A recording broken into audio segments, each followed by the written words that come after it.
realizing that I could put.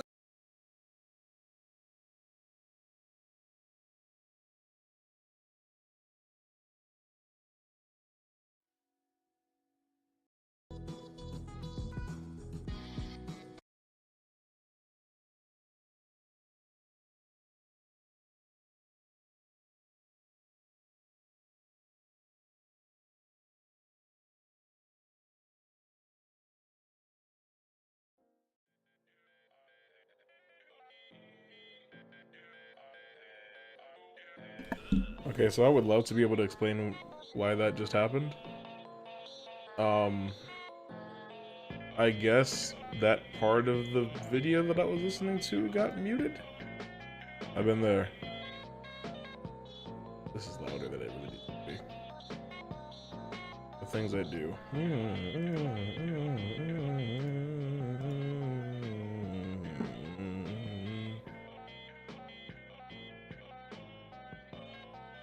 Howdy. As you can tell, we're gonna get back into Friday Night Funkin', which is a game that I haven't really gone anywhere near in like, hold on, whatever. It's a game I haven't really gone near in like a year, roughly, like since last summer. Basically, the full ass tricky mod came out, and I was satisfied. I didn't feel like I really needed to go do anything else, but that really only speaks to like difficult mods, like mods that are notorious for having been extremely hard. There's still a lot that I didn't go and play. Like I never played the A Goaty mod, the Tabby mod, a whole bunch of stuff. I never played the Monica mod. So I went and I installed 5 mods, right? Just to get back in the swing of things. I haven't seen any of them. In the case of like the FNAF mod that you see up there, I don't even know what those songs sound like or what the charts look like. So I'm gonna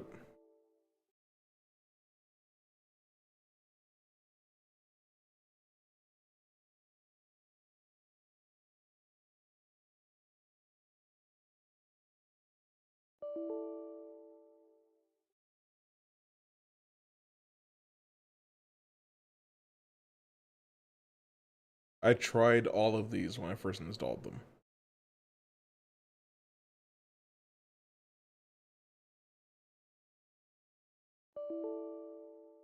I don't understand. Where's the file location?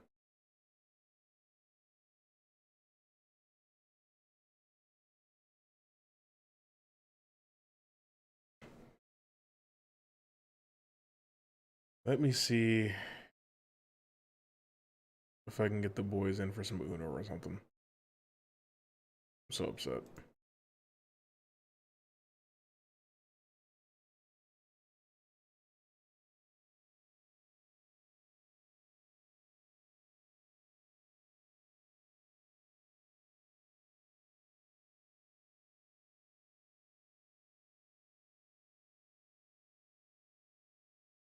I'm so depressed. Literally, this is so on brand for me. This is the most appropriate thing that could possibly happen to me when I'm trying to do something. I installed all of those mods weeks ago. Weeks ago. And upon installing each one of them, I fired them all up to make sure that they worked. The boys are going to do karaoke. Fuck, man. I don't feel like singing. Why does my thing look like that? That's weird. I'm so legitimately upset about this. I did everything right. I made sure each mod worked and then I left them alone. Do any of my other games work? Let's boot up Risk. Oh, but Risk works. Risk works. That's great. That's great to know. I want to play Risk. Leave me alone. Stop it. What do I do now?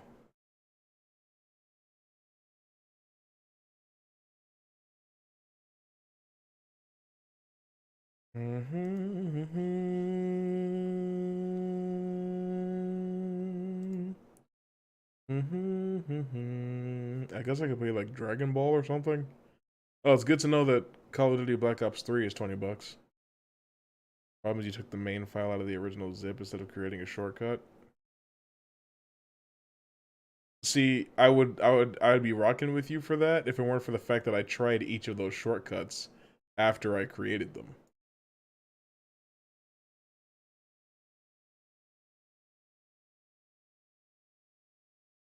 Like, I wasn't opening them from the file location. I was just going in from the shortcuts I made.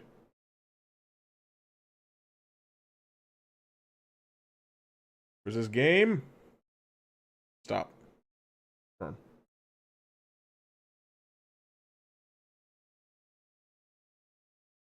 Carry. I don't know what to do with my life now. And I can't even, like, I don't even seem to be able to get to the file anymore.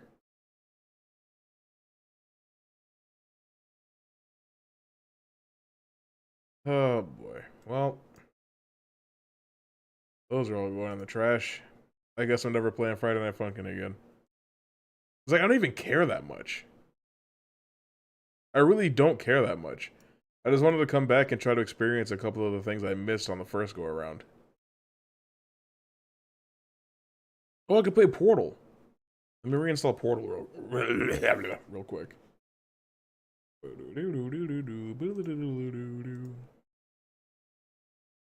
12 gigabytes. You're drinking. 36 minutes. I don't want the multiplayer though. I just want the campaign.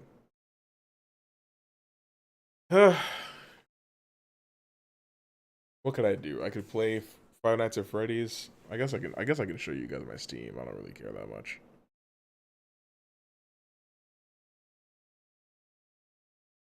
Man, that took all the air out of my sails. I decided not to go to a party tonight. And this is what I'm dealing with instead. I could have been drinking, having a good time, but instead I'm sitting here depressed over some fucking bullshit.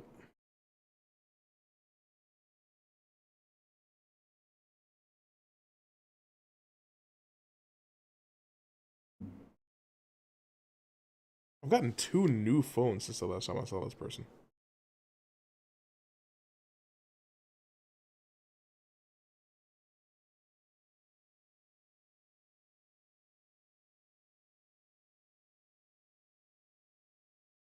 Cut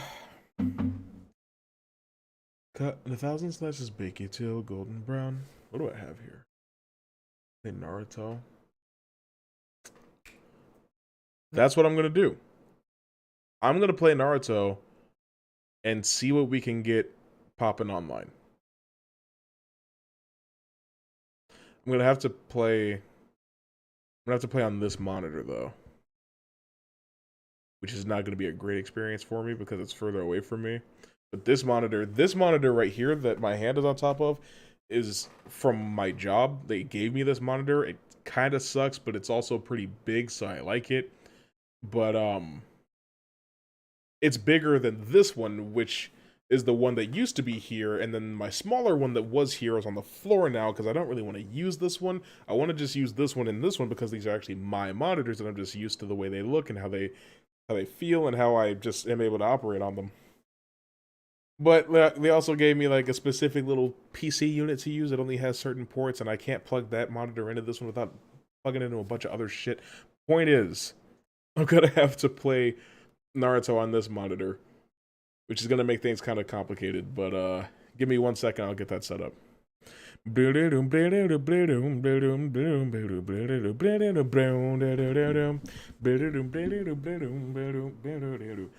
Drinking and having a good. The thing is that it's karaoke, right? I don't want to deal with any more copyright bullshit. I'm so over it. If I ever see the word copyright again, I'm gonna strike. Ugh. Then I'm gonna file a claim.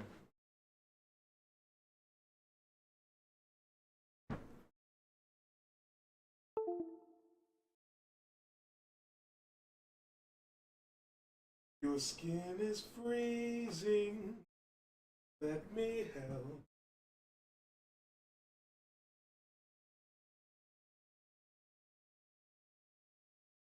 It's Feasting with your friends.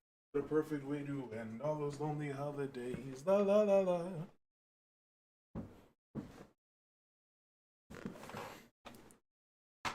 Gonna take a piece of your rabies and vivisect your mind. Where the hell is my Madden case? What the fuck?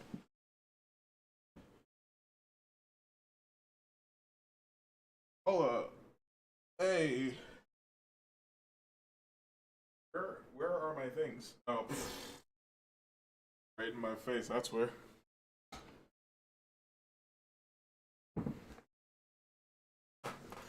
See your bones appear in dark red snow.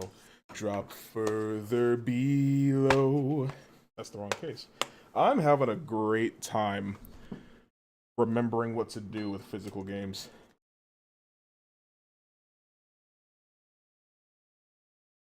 God damn it. It's this button, right?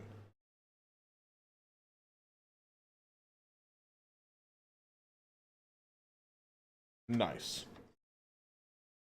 The new week is coming out later this month. I'll probably check that out. Is it like got to do with Meta's combat or anything? Or is it just a new week?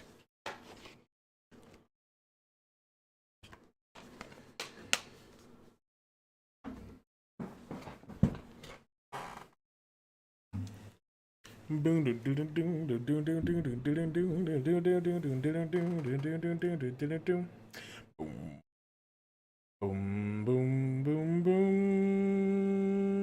Boom, boom, boom, boom, boom.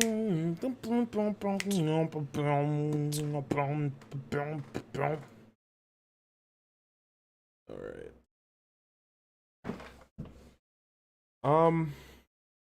Hey, console. You know this disc. I'm pretty sure of it. Oh, I didn't open Elgato, did I? I forgot how to stream from PlayStation, y'all. That's crazy. It's been so long since I went live that I forgot how to do it. I also was gonna start streaming like an hour ago, but my drivers were out of date, so that was good to find out.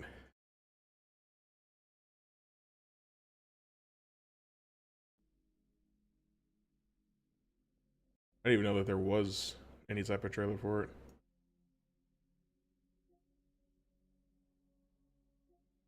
You know this disc. Why are you having such a hard time reading it? It's been in the PS5 before. The game's right here. I inserted the disc. I'm gonna freak out. Bro, I would not consider myself to have anger issues. I don't think I have problems managing my anger, but there are 3 things that will take my patience meter from full to empty instantly. That's technical difficulties, people saying dumb shit and expecting me to either agree with it or believe it. And let me actually not say that while I'm live on the internet right now.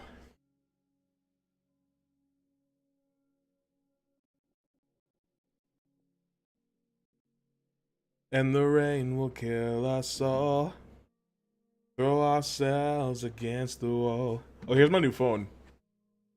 I got a Galaxy S22. I have a titanium skin on it. Pretty cool. Samsung has gotten rid of the edge displays, which is nice. I just revealed to you how oily my fingers are. Hold on.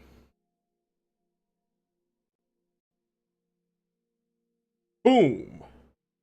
Clean screen. Bro, what the hell is happening with my disc tray? Febreze.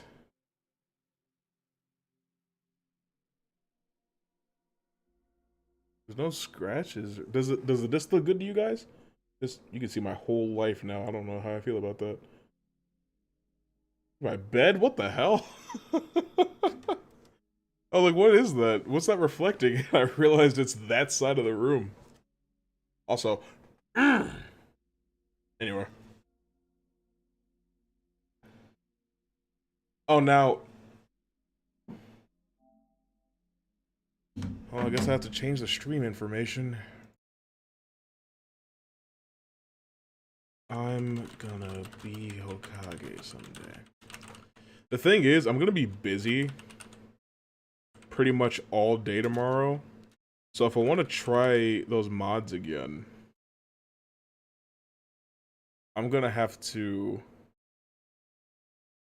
work on that tonight when we're done here. And that's not something I feel like doing.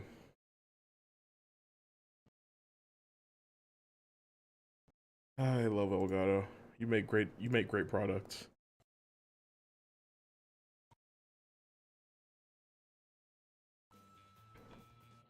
Let's go.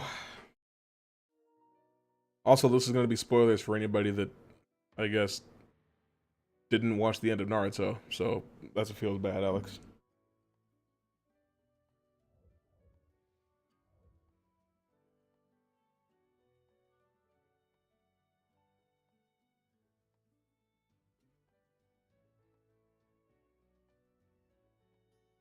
Bro, I'm ready to get my first tattoo. You think I should practice before I hop online? People still play this game and they take it very seriously. And I think it's to that end that I'm actually not gonna practice, because what the fuck do I look like practicing Naruto Storm 4? The previous battle did not complete properly? What previous battle? I haven't played this game in like 9 months. Anyway. I guess we can do ranked, I don't really care. The session is full? Now why'd you put me in that one? Seems pretty simple to me.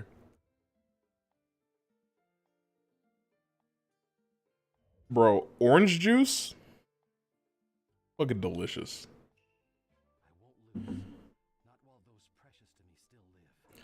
It's not better than apple juice, but I buy it a lot more than I buy apple juice. Do I have my presets? Do.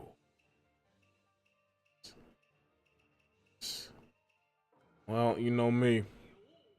Kakashi's my main man.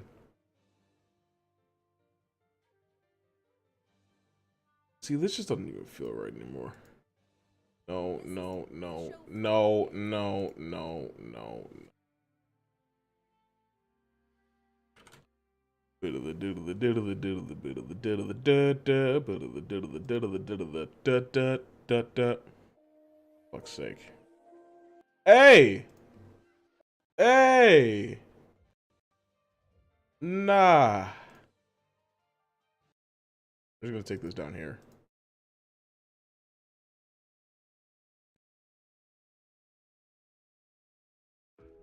Thank you. Don't start with fucking rude eternal youth. That's just gonna get me claimed. You know, typically if people want lo-fi, they want something that's copyright free.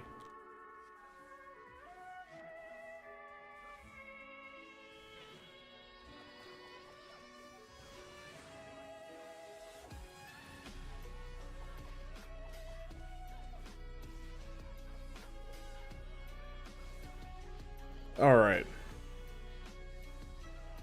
Alright, I'm really looking bad out here. I'm looking like I don't know how to play. I just used all my subs. This is fine, though, because I don't really care.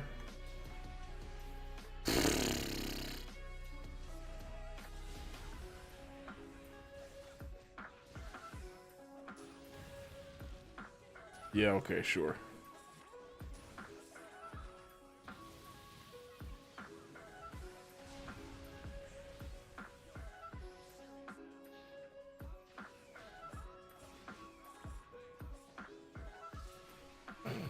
All I've been able to get him with is fucking Raikiri. This shit is so stupid.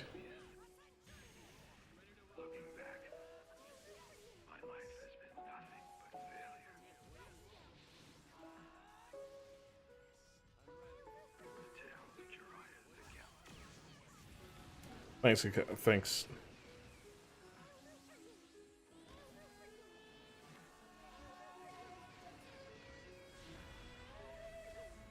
I forgot how to play for real, for real. I don't remember what the buttons are. The last game by this studio that I played was Kakarot, and the controls are not exactly the same in Dragon Ball Z Kakarot as they are in this game. I kind of gotta play. I'm gonna go away.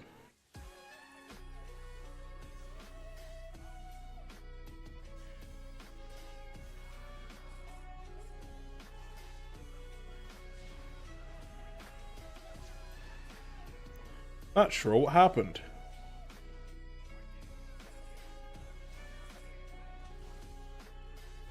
Bitch. Hold that. Suffer. Why does I get to go through the attack that I'm already doing?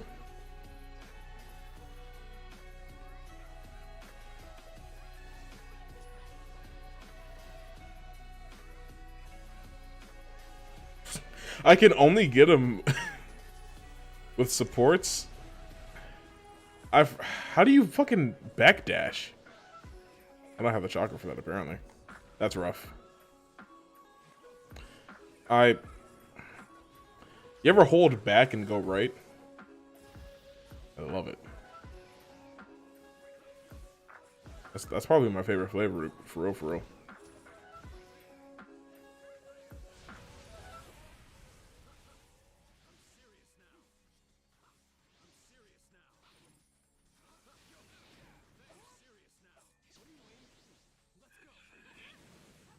If we're being honest, I feel like it's kind of ludicrous to suggest. Okay. You're not about to two-stock me. That's what's not about to happen. Well.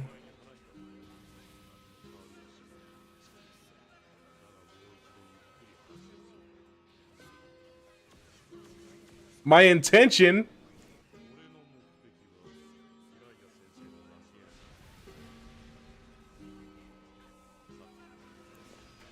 I don't know how to fucking play this game. But yeah, like I said, there's people who still play this game like every day and they take it very seriously, which is weird to me. This game came out 6 years ago and it hasn't had a new update in 2 years.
Why did Portal pause?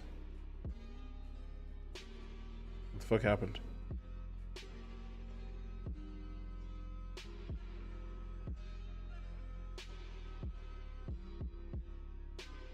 Any day now. You're going all the way to the bottom. Fuck you.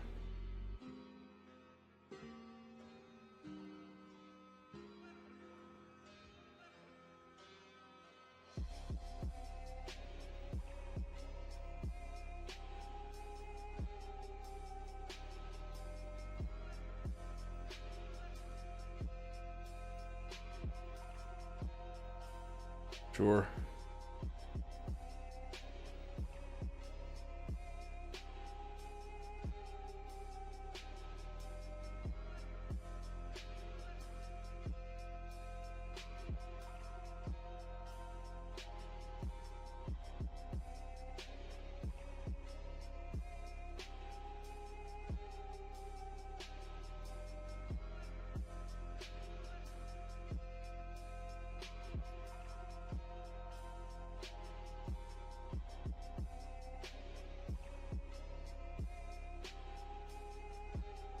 I couldn't even make this set.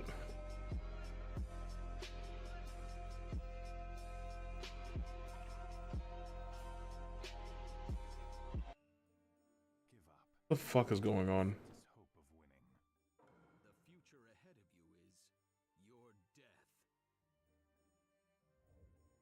I got disconnected.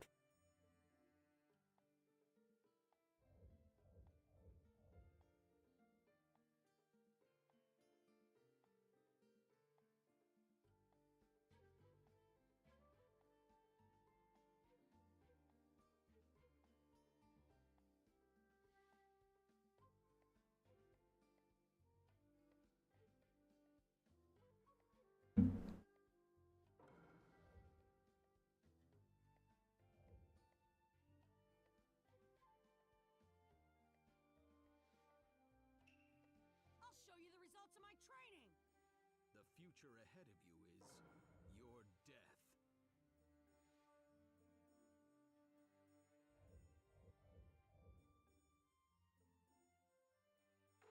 I changed my mind. We're gonna do a bit of ultimate survival. I opened Spotify. That's not what I meant to do.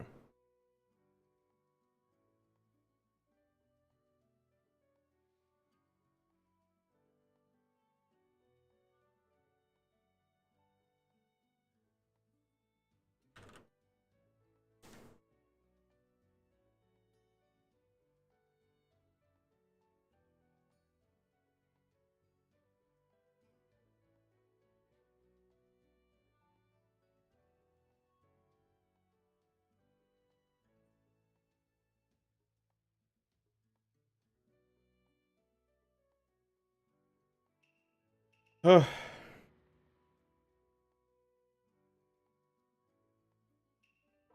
what I meant.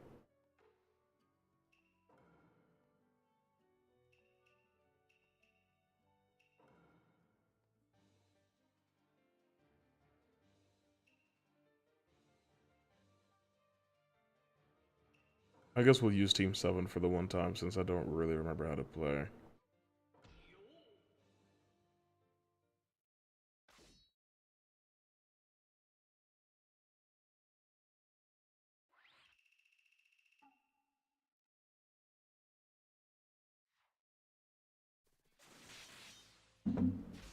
I didn't look at what the battle condition was.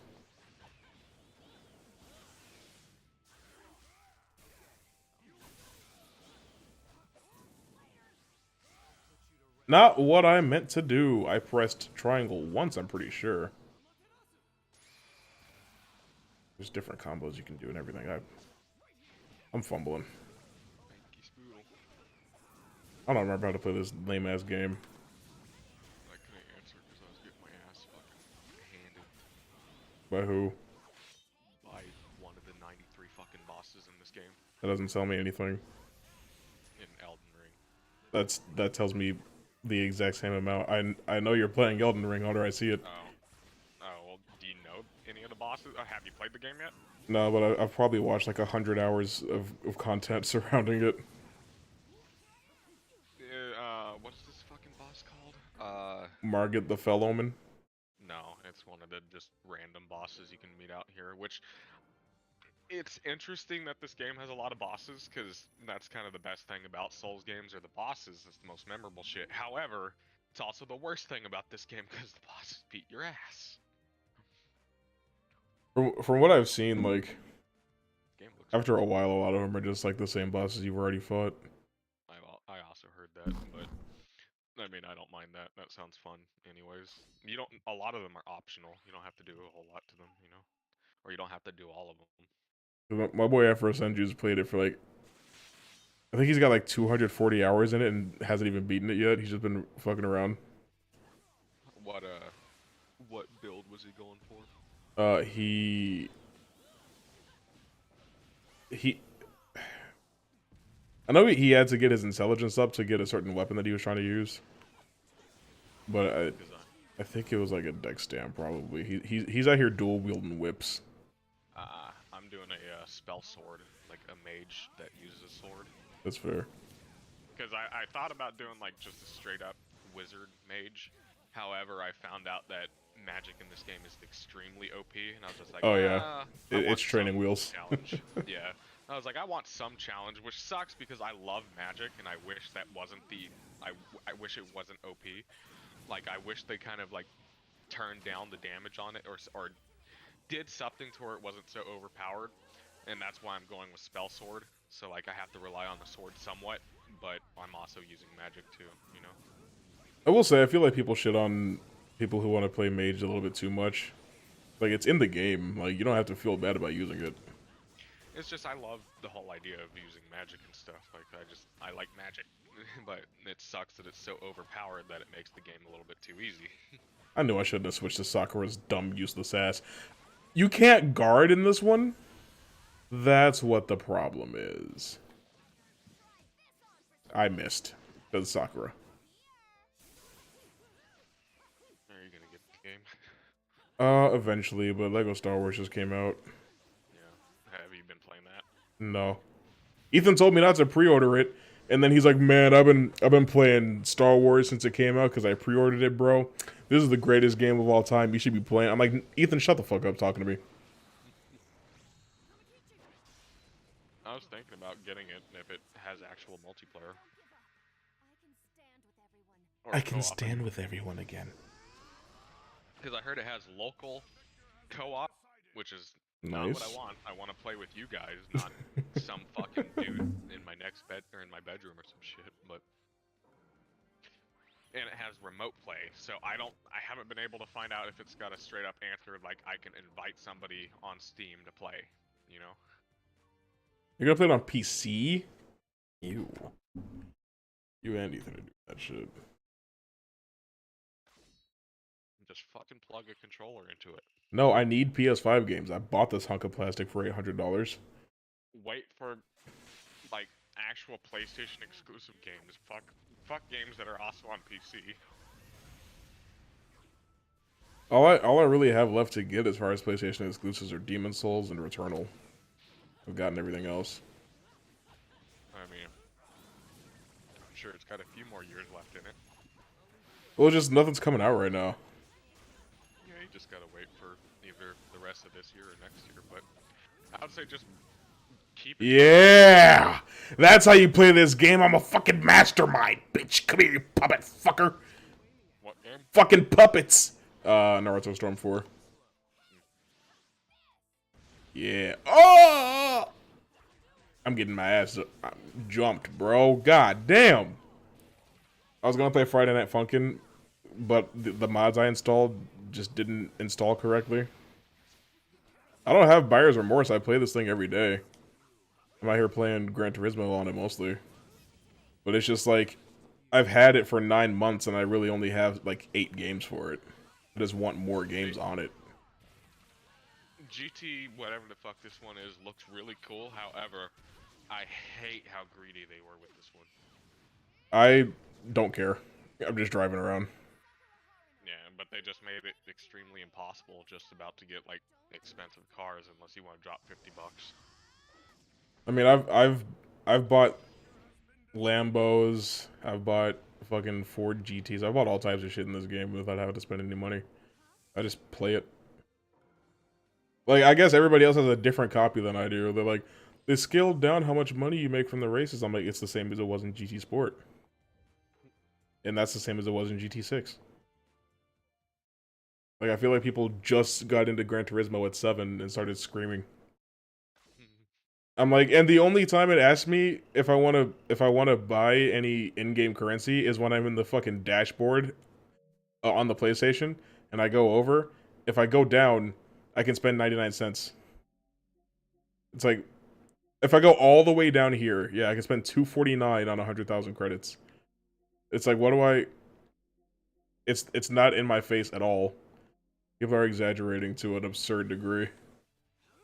All I've seen about it was everybody going like, "It's fucking greedy." So I was just like, "Yeah, it looks like." Oh! Whoa! Whoa! We're good. I'm like, bro. Every game is gonna have microtransactions in it. That's just how it is nowadays. It's just a matter of like, can you still play without them? I just wish that wasn't the way it was though. Like Elden Ring, that's one other thing I really like about it. It's kind of refreshing to see a game with 0 microtransactions in it whatsoever. You get what you get with that full. You buy the game and that's the full game. You know. True, but it's by Namco and it's a Souls game, so there will be a DLC at some point. Oh Yeah, but that DLC is gonna fucking add an extremely difficult section full of like 10 or 15 bosses. If it's like a Bloodborne DLC, it could be like a Dark Souls 2 DLC.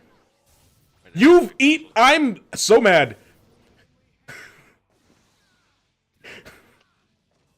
I keep getting hit by dumb shit. I'm talking about like Dark Souls 1, where they added a whole entire world that had like Oh, I can't remember how many bosses, but they're like the hardest bosses in the entire game. You gotta play Bloodborne. I agree. I just wish I knew where to go. None of the games tell you where to go. I could literally pull up Bloodborne right now on my PS4 and get lost immediately. You just go forward. You go in the direction of bad guys. The cool thing about Elden Ring is when you go to this game's bonfires, they're called fuck are they called? Grace or some shit. Yeah, Grace. When you go to them, they have these like mystical like pencil shavings that flow in the air that show you where to go. Like Pencil shavings. They point in the direction that you need to go. Like to the next main area or main boss or whatever, you know. Ghost of Tsushima did that already. Hmm. Ghost of Tsushima has the wind blows in a certain way, which is pretty cool. Yeah, I just like not having to set a waypoint on my screen. That's what I enjoy. What's also weird is that you can do that too. Oh, come! God, I'm beating your ass with Sasuke. Just Sasuke this whole match. Eat my ass. In this Dark Souls game, you can set waypoints for where you want to go. I hate this game sometimes. Why? Get sliced. It's just not like it's probably the best anime game ever made, but it's not good. If you get Elden Ring, get it on PC so we can play together. No. So we can have jolly cooperation. By the time I get Elden Ring, it's not going to be popular anymore. Ooh! I can still play it with you. I got sliced up. Also, my PC is a Casio calculator. Why? What do you mean, why? I'm poor. What happened to it? You had a decent computer. It's just getting old. My computer's older than yours. No fucking way I got hit by that. Why does it feel like Onyx Chidori does more damage than Heavenly Hand Power? It's called Heavenly Hand Power. It should do the most damage. Because he's not maidenless like you. True. Bro, maidens are just too much effort. I'm not gonna lie to you. And then, let's be honest. They may say they're maidens, but they're not. They're not. And that's cool or whatever, but don't lie to me. I'm trying to get Josuke on here so he can... Hold up. Get on Naruto, bro. But yeah, all the mods I installed for fucking Friday Night Funkin' installed incorrectly, apparently. You would also like to partake in the Jolly Cooperation? Go fight Magma Worm again, you nerd. I kind of thought Friday Night Funkin' just kind of fell off. It did, but I don't have anything to play. There's nothing to stream. Like, what do you guys want to watch me drive around in Gran Turismo 7 for 4.5 hours? One of the reasons I wanted to get that game is it has the car that I'm about to get in it. It'll probably end up on PC at some point. Has any GT or ever been on any anything other than PlayStation? No, but God of War was only ever on PlayStation until recently. Oh. But yeah, it's got the Toyota GR86 in it, so I was like, yeah, cool. Sasuke, you have what the fuck is it called? The eye shits. You have a Sharingan. You should be able to steer while you do the damn Chidori. He's got the Cat Rex. Crab. How can he see through those things? What, his eyes? Isn't it like those spiral-looking shits? Or like they look like they are fucking weird in his eyes. I mean, I don't know. Who's the dude with like some weird shit in his eyes? Well, he's got some weird shit in it. Well, he did.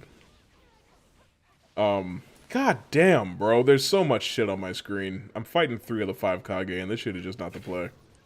Bitch. I guess it gets better knockdown. That's nice.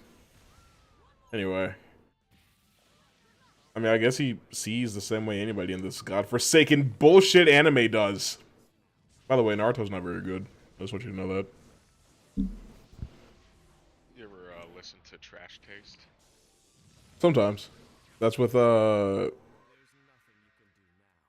what's his name? Man Sea Dogs? Joey, maybe, but Anime Man Joey and Giguk. Yeah.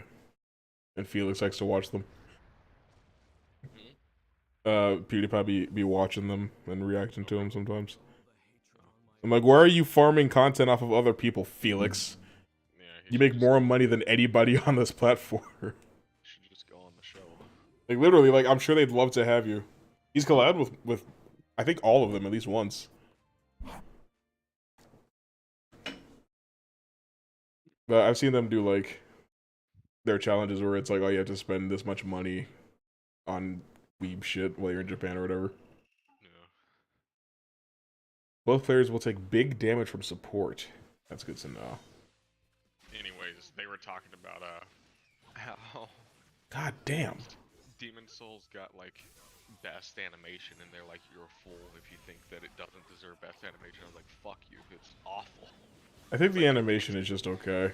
It's good in parts, and Yeah. then they have CG, and It's not consistent. worst. It's the worst CG I've ever seen in an anime. Oh yeah, But yeah. Demon Slayer has some of the worst CGI. oh god, its CGI is horrible. And I was just like, how dare you say that? Because you have to look at it as a whole. You can't just look at the 2D parts. Yeah. You know. You can just look up the fight scenes. Yeah. And it just, and not even that, like, not even still, the 2D animation was inconsistent too. The fight scenes always look good because they spent the most time on them, obviously. But then there's just parts where they're like static backgrounds and stuff. And like, there's moments when you could tell like they weren't using a whole lot on it, you know. When I went to watch the movie, I was like, oh, you know what? It's a movie by Ufotable. It should have some really solid, consistent animation. There's a part where it just gets fucking... You ever seen Smart House? The CGI is on the same level as Smart House. And I'm just like, oh my gosh. There's no fucking way. But yeah, when they said that, and they all agreed that like, if you think that it didn't deserve best animation or whatever, I mean, like, go that was fuck what, the yourself. same year that like JoJo Part 5 was coming out? I think JoJo should have got best animation. Oh yeah, people that were fawning over Demon Slayer, they had never watched another anime. It's definitely baby's first anime, and that anime Oh my got God. a bunch of fucking people into anime that year or whatever. Yeah. Or surface level anime, and that had been the only anime that a lot of people had seen, and they're like, oh, it's obviously best animation, you know. It's the same way I feel about My Hero. Like, it's cool, I guess, but like, people are acting like it's the greatest thing ever made. I'm like, it's literally just Diet Naruto. I watched the same show 20 years ago, leave me alone. And the characters were a lot better. Holy shit, the My Hero characters get on my fucking nerves. What pisses me off about see, I like trash taste. However, they annoy me sometimes. Like especially Joey. But they were saying all that shit, and Joey is self-proclaimed he doesn't really fucking watch a whole lot of anime. So I'm like, who the fuck are you to say that it has best animation, and anybody who like denies that it doesn't have best animation is joking. Bro, it's the same shit that when Normal Boots was doing their Madness debate series a couple years ago. It's like, oh, we're gonna talk about the best games on GameCube. Resident Evil 4, when they I'm like, are you shitting me? It's like, well, I never had a GameCube growing up. I'm like, then get off the fucking show. Exactly, like if you have no, like, okay, you're gonna say Demon Slayer has the best animation. I don't know if they were saying of that year or of all time. If they were saying of all time, I want to murder him. But Nothing from this century has the best animation of all time. But it's probably gonna be like Ghost in the Shell. I don't know. But with them saying that, is like, you can't say that shit. Oh! Yo, I'm getting smashed! I died. Because he self-proclaims he doesn't watch a whole lot of anime, so like he needs to shut the fuck up then. You know? True. Because he was like, oh yeah, well, the only anime I've really seen anytime recently was Demon Slayer the movie and Jujutsu Kaisen or whatever. And then he fucking proceeds to talk like he knows everything. You know? It's just, but yeah, I'd probably be pretty upset about that too. It's just like, it really pissed me off. like you sound dumber asserting yourself in something that you're admitting that you don't have much to say about than if you were to just be like, I just don't have a lot to say about it, so. However, they did seem to agree, although I have no interest in either anime because I've tried Demon Slayer and I wasn't able to get into it. But they're saying that Jujutsu Kaisen is better, but I still have no interest in it. I think JJK is like,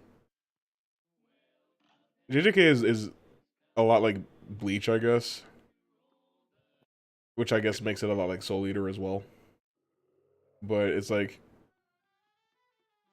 I don't know. I feel like my favorite thing about JJK is that the female characters are probably the best female characters that you'll see in any shonen. Really? Yeah, like they actually have thoughts and ideas and personality traits beyond. Oh, I'm in love with the protagonist, but I can't let him know that. Which makes me want to hang myself. I need an explanation as to why everybody hates the pink-haired bitch in Naruto. How long do you have? Uh, This is like 20 years worth of bullshit. really? Yeah. She's been a problem since 2002. My god. So, okay, so you have the main character, right, Naruto. He, as you probably know, has a demon fox living inside him, but that demon fox also killed both of his parents and almost destroyed the entire village. But people don't know that those were his parents. They're just like, hey, the fox that killed the Hokage and almost wiped out the village is in this kid. We hate this kid. So he spends the first 12 years of his life as a fucking pariah. What's that? Like an outcast that everybody hates. Okay. Like they're like throwing fucking soup cans and shit at him every day. Oh my god. Nobody wants to teach him anything. The first friend that he thought he made was just tricking him into stealing something so that he could get it from him and then kill him off. But then it's like, oh, the power of friendship. This other guy's like, Naruto, I always believed in you. So he finally actually gets to be a ninja. And then he meets Sakura and he's like, oh, she's pretty. I like her. But she treats him like utter horse shit. She's like, why can't you be normal, Naruto? I'm like, bitch, because you're the second friend he's ever had in his life. Like, bro, like, she's lucky because like her parents are alive and like treat her nice, and they have like good standing in the village. And then Sasuke shows up, and every girl in the village is like, "Oh, Sasuke, I love your default face. You're so cute." And the in the in the first arc, Sasuke gets beat up pretty bad and gets taken out of the fight, and then Naruto almost dies trying to protect him, and they both end up in the hospital. And Sakura never even checked to see if Naruto was okay. She just went straight to Sasuke's room and was like, "Oh, when he wakes up, I have to be there." And then he was never nice to her once. He's always like, "You're annoying. Shut up. Stop talking to me. Leave me alone." And she's like, "Oh, he's playing hard to get." I wonder if this is just a take on how like don't like nice guys and they actually want like people that will treat them like shit. It's like, because Naruto, he's not perfect, but he's kind. you know? And then later on, Michael Jackson comes and kidnaps Sasuke. Well, actually, he doesn't kidnap him. Sasuke just goes because he's like, well, I gotta get strong enough to kill my brother, and only Michael Jackson can make me that strong, so I'm leaving. And Sakura just watched him walk away, was like, Naruto, help! He's like, what? She's like, Sasuke left! He's like, well, I guess I gotta go get him. She's like, promise me you'll bring him back someday. And he's like, okay. And then he goes and almost gets killed by Sasuke. And Sakura's like, damn, so you didn't bring Sasuke back? It's like, bro, can you shut the fuck up? And then a couple years go by. They finally see Sasuke again. He's ready to clap them both. Like, he was about to call lightning from the heavens and blow up everybody in the area. And Sakura is like, he's still in there somewhere. I can redeem him. I'm like, okay. And then a little bit more time goes on. Sasuke has become a full-blown terrorist. He's attacking like world leaders at this point. What? And the world governments are like, alright, okay, so clearly the Sasuke Uchiha fellow is no good and he's gonna have to die. And Naruto's like, yeah, you're probably right. He may have been my best friend once upon a time, but he joined the Akatsuki, so what could we really do? And they're trying to like figure out what the best way is to capture him, because it's not going to be easy, because he's like the third or fourth strongest person in the world right now. And then Sakura for some reason decides to take emotional advice from this guy named Sai, who is a literal like not like a sleeper agent, but he's a fucking hitman type where like he was born for the purpose of becoming an assassin. Like he has no emotions, he doesn't understand people. And he's like, I think Naruto is suffering from internal turmoil from the promise that you made him keep. And she's like, oh, okay, I have an idea. And so well after Naruto has gotten over his crush on her, because he grew up, he understands that she just doesn't want him, she wants Sasuke, he moved on, he's talking to somebody else now. He's a fucking hero because he saved the world. She's like, I love you, Naruto. He's like, what? She's like, don't you hear me, silly? I'm saying that I love you. He's like, stop fucking lying to yourself, bro. like I have no interest in the bullshit you're trying to tell me. Turns out, she was trying to distract him so that she could go kill Sasuke herself, and then she almost died twice. And damn near got Naruto killed. And it's like, you are utterly worthless. Like, oh my goodness. And then Naruto and Sasuke, a couple days later, both get fucking killed.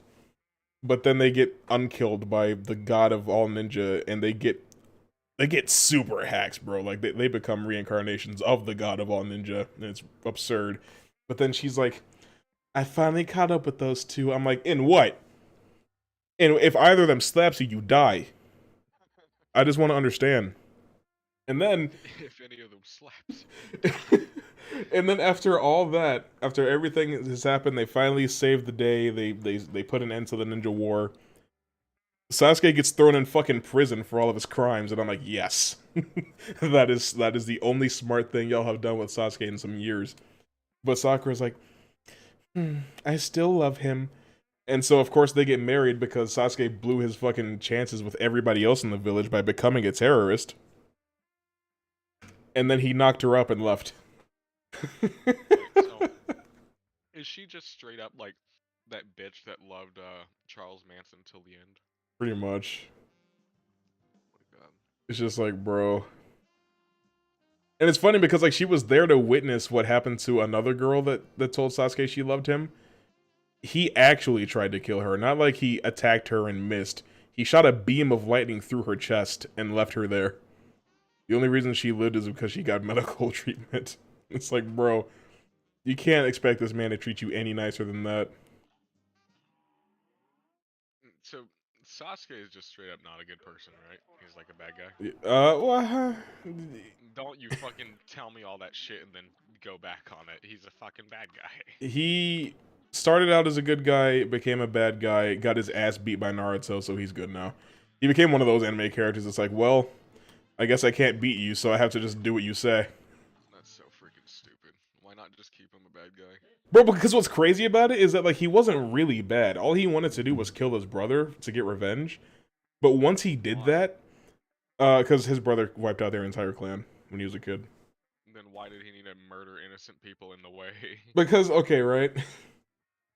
He's like, because it's some bullshit. They have to, like, their clan has to go through, like, emotional trauma to unlock their full potential, which typically includes, or typically involves killing your best friend or something like that. And so Itachi's like, come back when you have the same eyes as me. And so Sasuke realizes that eventually he's going to have to kill Naruto if he wants to be strong enough to beat Itachi, but he chickens out, can't kill him. And he's like, well, whatever, Orochimaru just will make me that strong. But he never, like, cared about anything else. So once he killed his brother, he should have just gone home. because along the way he killed 2 more of the Leaf Village's biggest like enemies in Orochimaru and this guy named Deidara who blows shit up with clay. So he killed 3 S tier enemies of the village. I'm sure that if he had come back home at that moment, he would have been welcomed as a hero and given like a fucking penthouse apartment or some shit like that.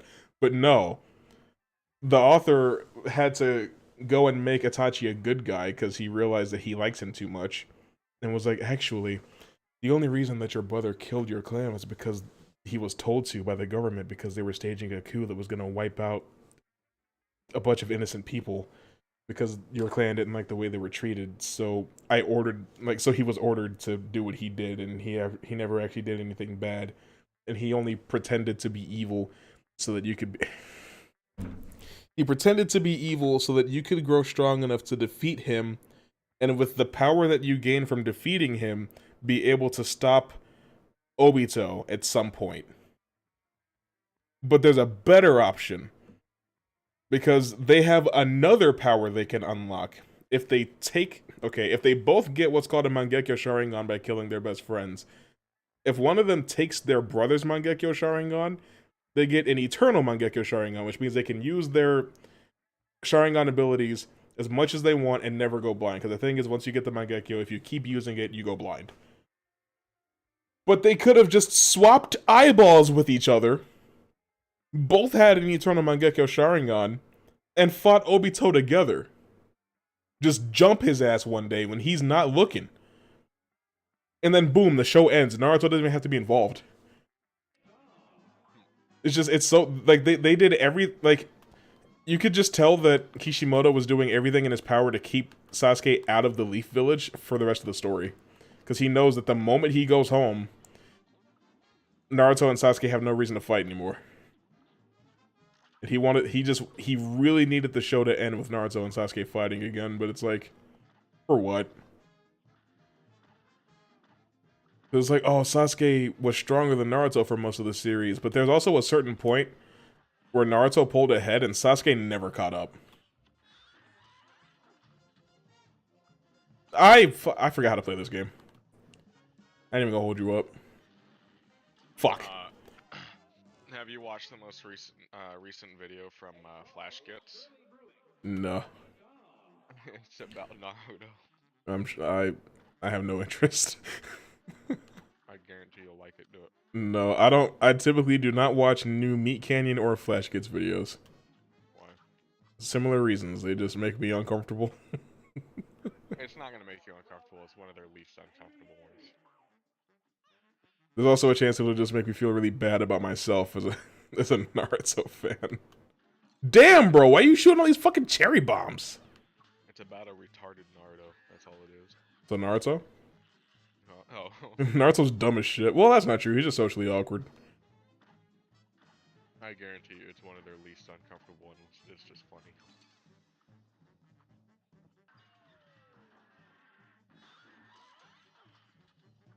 Ooh! I'm in so much fucking pain. But it was dumb, right? Bro, because the thing was, it's like, Itachi did what he did to your clan because he loved his village. And then Sasuke's like, okay, I understand.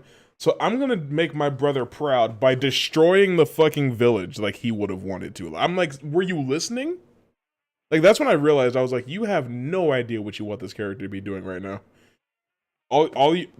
You're just doing everything you can to keep him and Naruto from being on screen at the same time. It just makes no sense to me. It's like, that's probably the dumbest shit I've ever heard. And then, like, what happens at the end is, like, the bad guy, like, puts the world in, like, a state of hypnosis, and Naruto and Sasuke have to work together to release the spell. And Sasuke's like, no. Naruto's like, fucking why? He's like, because it's time for the shinobi world to come to an end. And Naruto's like, we've been fighting for 2.5 days, bro. Don't do this shit right now. He's like, you know where to find me, Naruto. And so they go and they have a final fight, and I'm like, both of these niggas are exhausted. Why are they fighting right now? Like, if Sasuke had been like, oh, Naruto, come fight me, and Naruto would be like, no. Then what?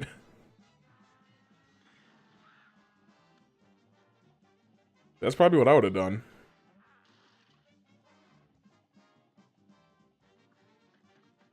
Oh my gosh, I forgot to fight this stupid ass boss. It's shooting so many more cherry bombs than I remember. There you go.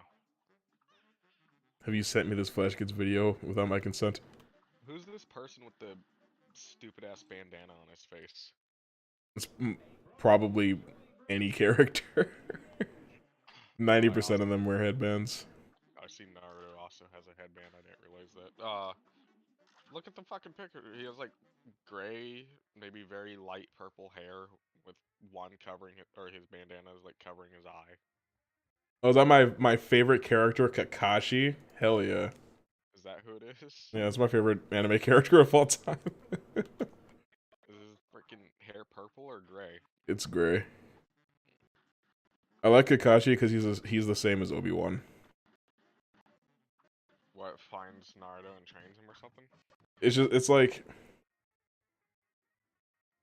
he trains him as like a favor to his master who died all this time ago, and fucking is like, oh, I've seen my fair share of tragedy.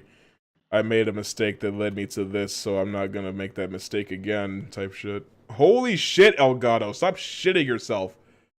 Just work. Elgato shit himself? Elgato stays shitting itself, bro. What do you mean? It's just like it'll be capturing my gameplay just fine, and then it'll be like, how would you like to be playing in 16 bits? And I'm like, I wouldn't actually.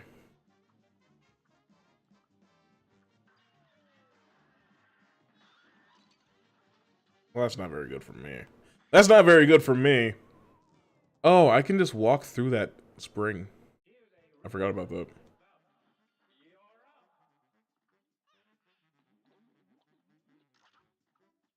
I missed all the... Oh my god. Why is this fight kicking my ass so bad?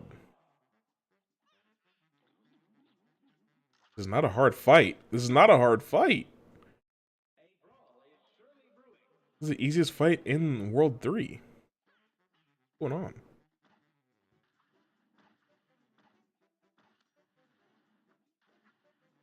Ah, Mr. King Dice. I fucking hate this game. It's so stupid that you can get hit while you're parrying.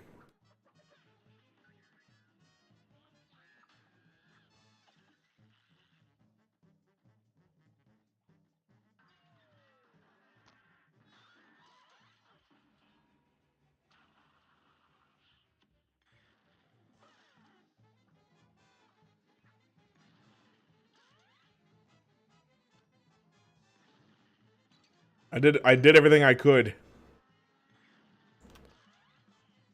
Please! Bro! the the whole left side of the screen was inaccessible. The bottom right half, or the bottom right corner of the screen was inaccessible. And then the platform I was standing on was about to become inaccessible because of the fire. Anyways, going back to earlier, so I didn't in the past you said like people shit on GT or something, or like it's not canon or something like that. People don't like GT, but they use the excuse that it's not canon to say that it's bad. Which is really stupid because it's like Dragon Ball Super is canon and that shit is some ass. So Is GT better than Super? GT's bro, GT could be as good as Morbius and be better than Super. Like Super is so fucking bad, bro. I don't care what anybody says. I like one thing from Super, and that's Goku Black. And I like him for the same reason that I like Baby from Dragon Ball GT. So I was listening to Trash Taste and they were buying all these anime figures and shit, and they got one of them got like Goku Black.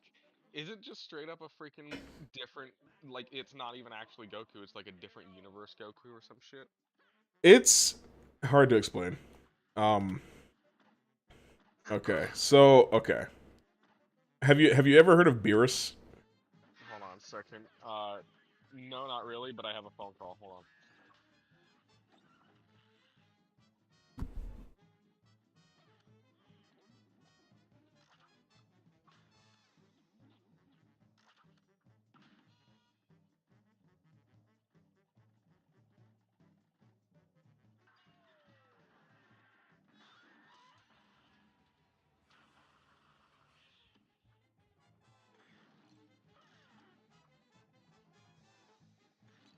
Oh my god, I cannot win this phase for some reason.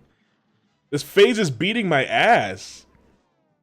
I take all my damage on phase 2.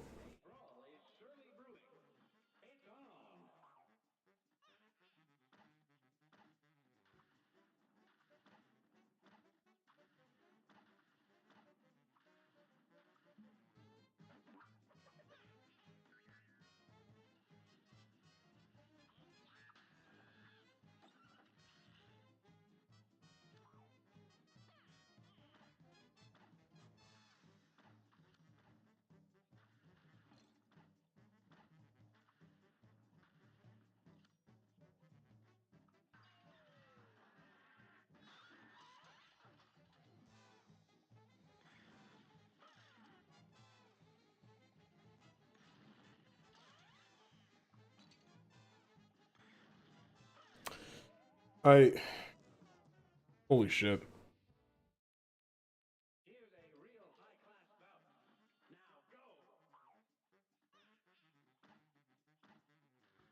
Nigga. Bad. Oh! Am I playing on regular or expert? What's going on? Like, I don't, like, this fight is never this damn tough, bro. What going on? Brandy. What's up?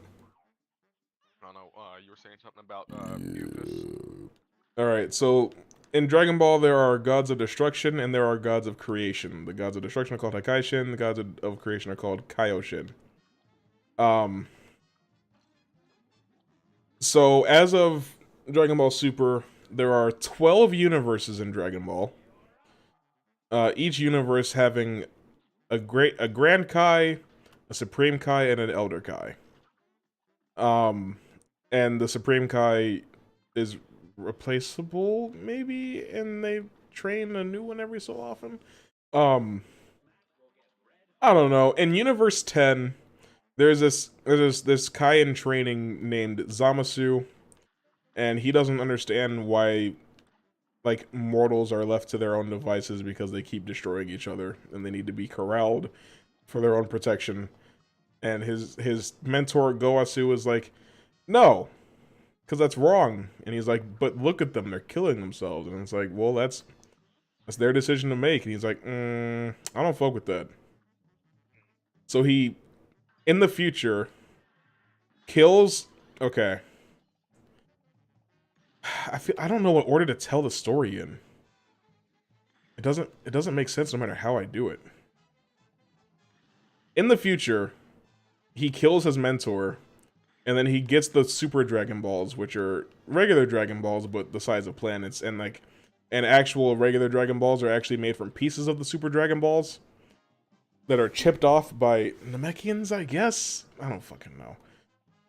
They only ever explain like 2 things at a time. But he uses the Super Dragon Balls to become immortal. And I'm like, good for you, I guess. That sounds dope. And then he uses this thing called a time ring that he can use to travel to the past and then to the exact moment that he came from.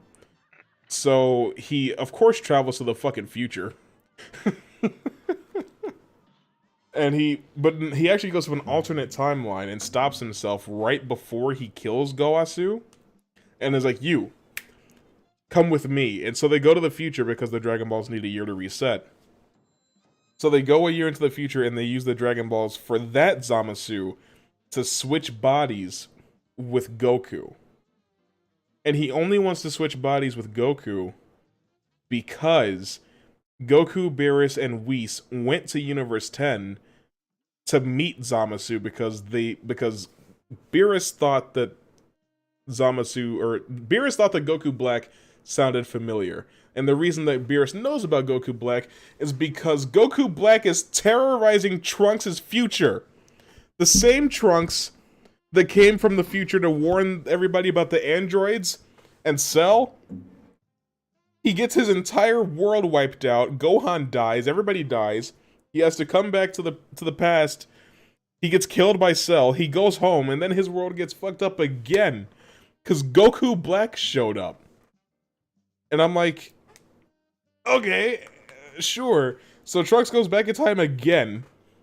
He's like, oh, I have to deal with Goku Black in the future. And Beerus is like, Goku Black sounds familiar. Let's go talk to Zamasu. And Goku's like, I want to come too. This guy sounds strong.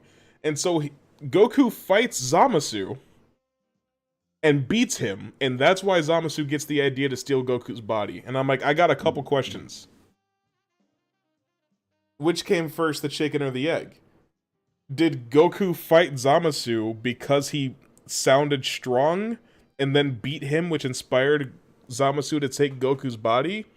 Or did Zamasu take Goku's body because he was embarrassed at losing to Goku? Like, one of these things has to happen first in order for this event to ever have taken place. But also, Zamasu's from Universe 10. Goku and the rest of the main characters in Dragon Ball live in Universe 7. So Zamasu went to a different future in a different universe to wipe out all the mortals because he thought mortals can't be trusted. And I just don't get it. But it has no effect on their fucking universe. None whatsoever. Then why did they do it? I have no idea. They were so desperate to get Trunks back into the story that they came up with all this shit. Also, we get to see Vegito again, which is something, I guess. He gets his ass beat for some fucking reason. But it's like, So, the dumbest shit in the world. so what? You feel me? If they're from Universe 7, the main characters are from Universe 7, right? Yeah. Why Universe 7? Why not Universe No 1? clue. Where the fuck is the story from Universe 1? They never talk about 7? Universe 1. Then why the fuck are they from Universe 7? Because there's 7 Dragon Balls. Oh my god. But didn't you just say the other one is freaking from Universe 10? Yeah. Was there another hidden 3 fucking Dragon Balls? It's just, like, they never said that that's why it's Universe 7, but it's like, come on. There's no other reason for that to be 7. But it's like, I don't, like, there's no beginning to the timeline. Because Zamasu took Goku's body because he was defeated by Goku, but Goku only defeated Zamasu because Goku Black already existed and Beerus recognized him as being Zamasu. So I have to know how this began in the first place. It's so dumb. And why go to a whole new unit? Like, even, okay, let's just, because, okay, the primary timeline of Dragon Ball is different. The one that we're observing is timeline, like, C, right? Because there's timeline A, which is where Future Trunks is actually from, where the androids show up, Goku dies of a heart virus, the androids kill everybody else. To be honest, that sounds way fucking cooler than them continuing with like fucking Super and all that shit. Why couldn't we just get the ending where Goku gets fucking killed? Because I feel like Goku's way outstayed his fucking welcome. Yeah. He needs to not be the main character 15 seasons ago. And like, why? And Toriyama tried to make him not be the main character anymore. Like, after he got killed by Cell, Gohan was supposed to be the main character, but the editors were like, no. So that's stupid to have like freaking anime editors have control over a manga. They should have zero fucking control over it. It's so dumb. It's like, his editors kind of were necessary because when you let Toriyama think for too long, you get shit like Goku Black. But it's like, because like, even with the Android Saga, right? Like, if you've ever seen that old man and like the weird like Chinese nesting doll android, those were supposed to be the 2 androids. But then the editors were like, ew, these guys are nasty, come up with other ones. So then you have Android 17 and 18, and they're like, yeah, but they're kind of bitchy. Like, the kids aren't really going to like them that much. And it's like, okay, so then we got Cell. But Cell is from Timeline B, where he killed Trunks and stole his time machine and came back to the past. So, if you have Cell, Trunks, and Goku in a room, they're all from different timelines. But so how come GT couldn't have been the end of the entire show like that? I don't know. Just literally it, and that was over. Did it have an ending to where GT is the only one that actually has a concise ending. Like, so it could have been the end of the entirety of Dragon Ball altogether. Yeah. Like, I don't know if you want me to like talk about what happens at the end. Go ahead. I didn't buy it or anything. Fair enough. The last enemy they fight is called Omega Shenron, and he's pretty much born from the energy that's stored within the Dragon Balls every time they're used charges up, it becomes negative energy, and then the Dragon Balls became the Black Star Dragon Balls.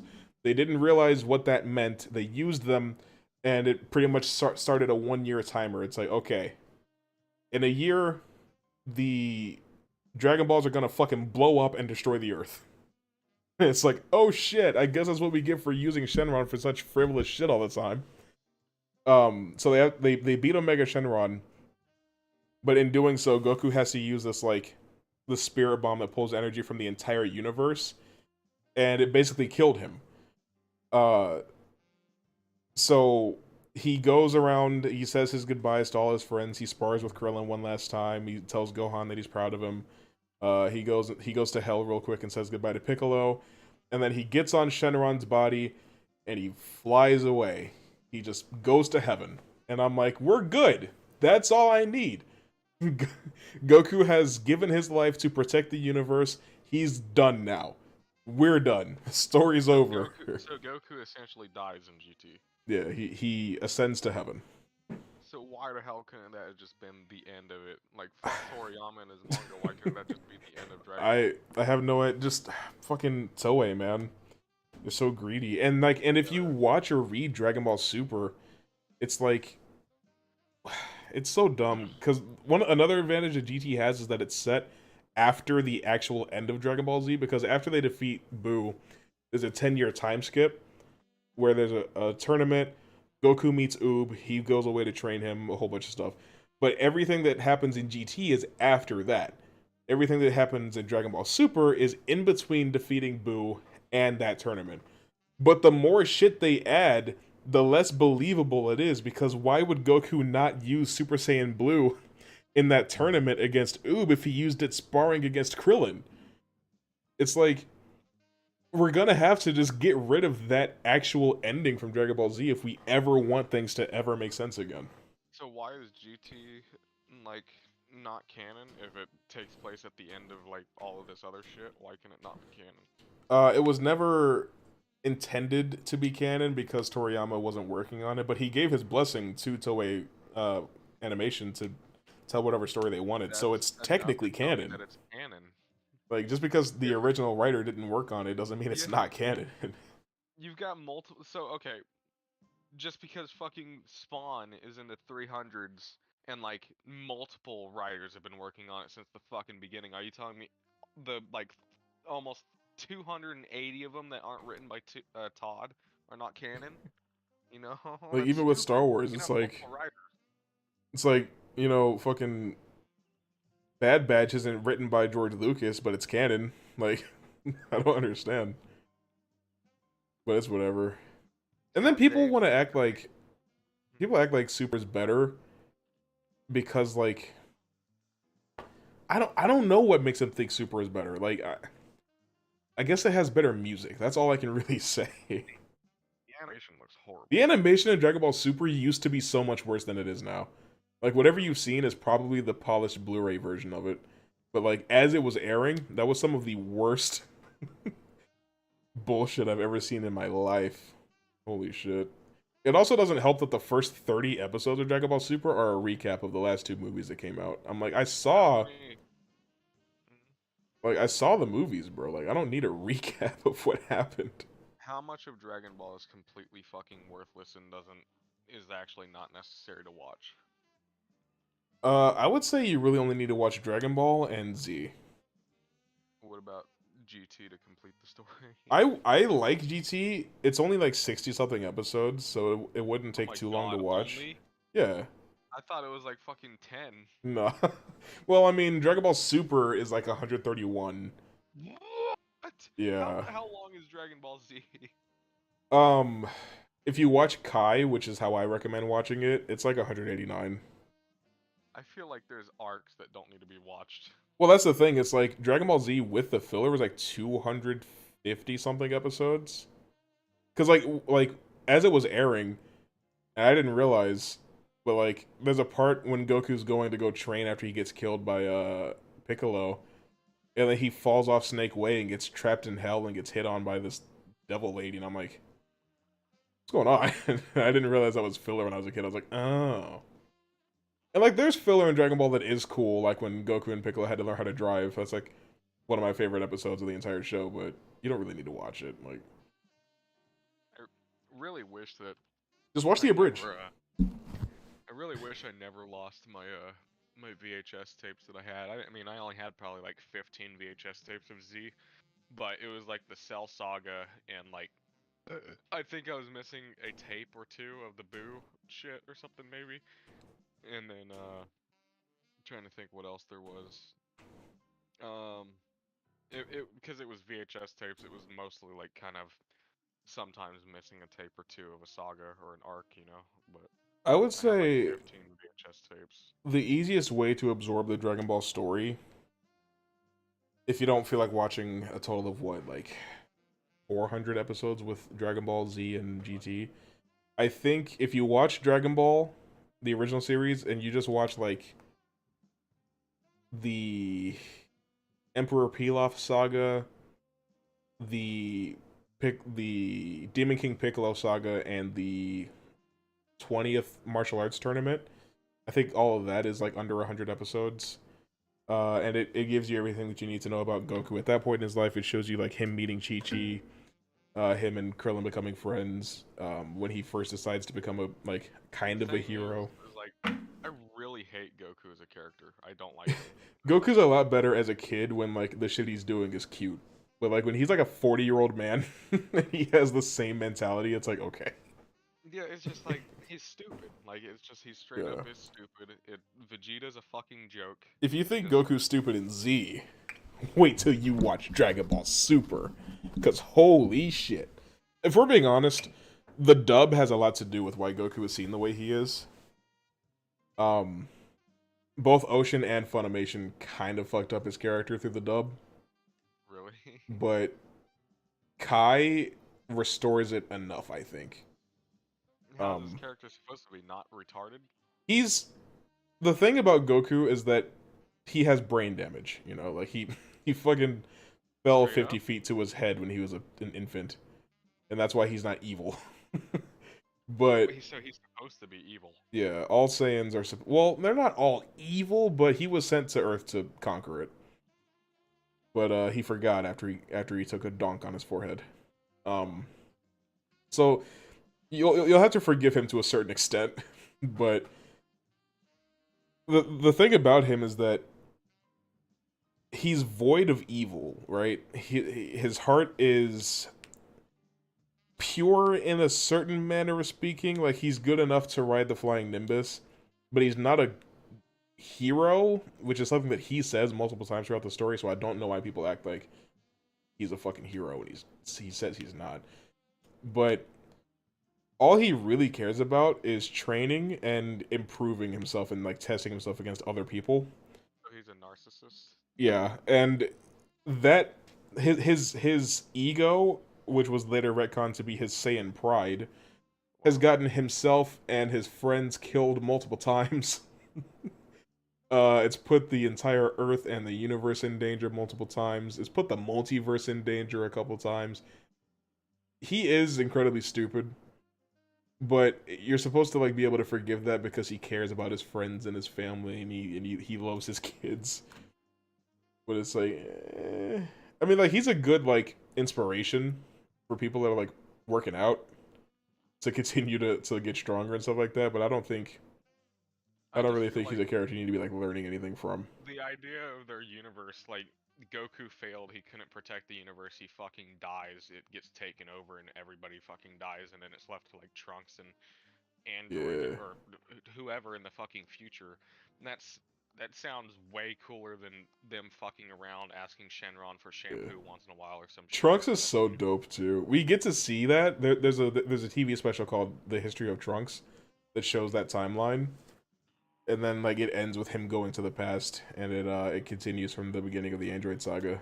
But I kind of just wish that was the show, especially because he comes back, and so like you get to find out like how he dealt with like Majin Buu, and like what he's dealing with now. And it's like all of that shit sounds way cooler than what we actually saw, because I don't like the Buu Saga at all, which is crazy because I like a bunch of the stuff that happens in it. I love Vegito. Vegito's my favorite character in Dragon Ball. That fusion People is usually dope. that they love the Buu Saga or something, or do people generally say that the Buu Saga sucks? The general consensus is that the Buu Saga is fun, but it is terribly written. Okay. Which isn't.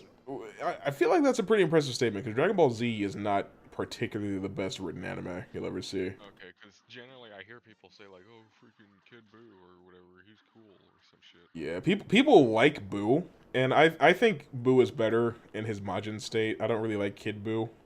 I think Super Buu is cool too. I don't know. Like I like Videl, Mr. Satan's daughter. She's cool. I like that new form that Gohan got. I like Gotenks. I like Super Saiyan 3. Like pretty much everything that gets introduced in the Buu Saga, I think is dope. But the way that the Buu Saga unfolds pisses me off. Because it's like, oh, Goku has Super Saiyan 3. He'll use it against Buu. It doesn't work. Goten and Trunks will fuse together and fight Buu. It won't work. Gohan will get this new transformation and use it against Buu. It won't work. Goku and Vegeta will fucking fuse and beat Buu. It won't work. It's like it feels like a waste of 60 episodes, and then it all culminates in Goku throwing a spirit bomb at the guy and killing him, and I'm like, you could have done a spirit bomb for fucking ever ago, I feel like.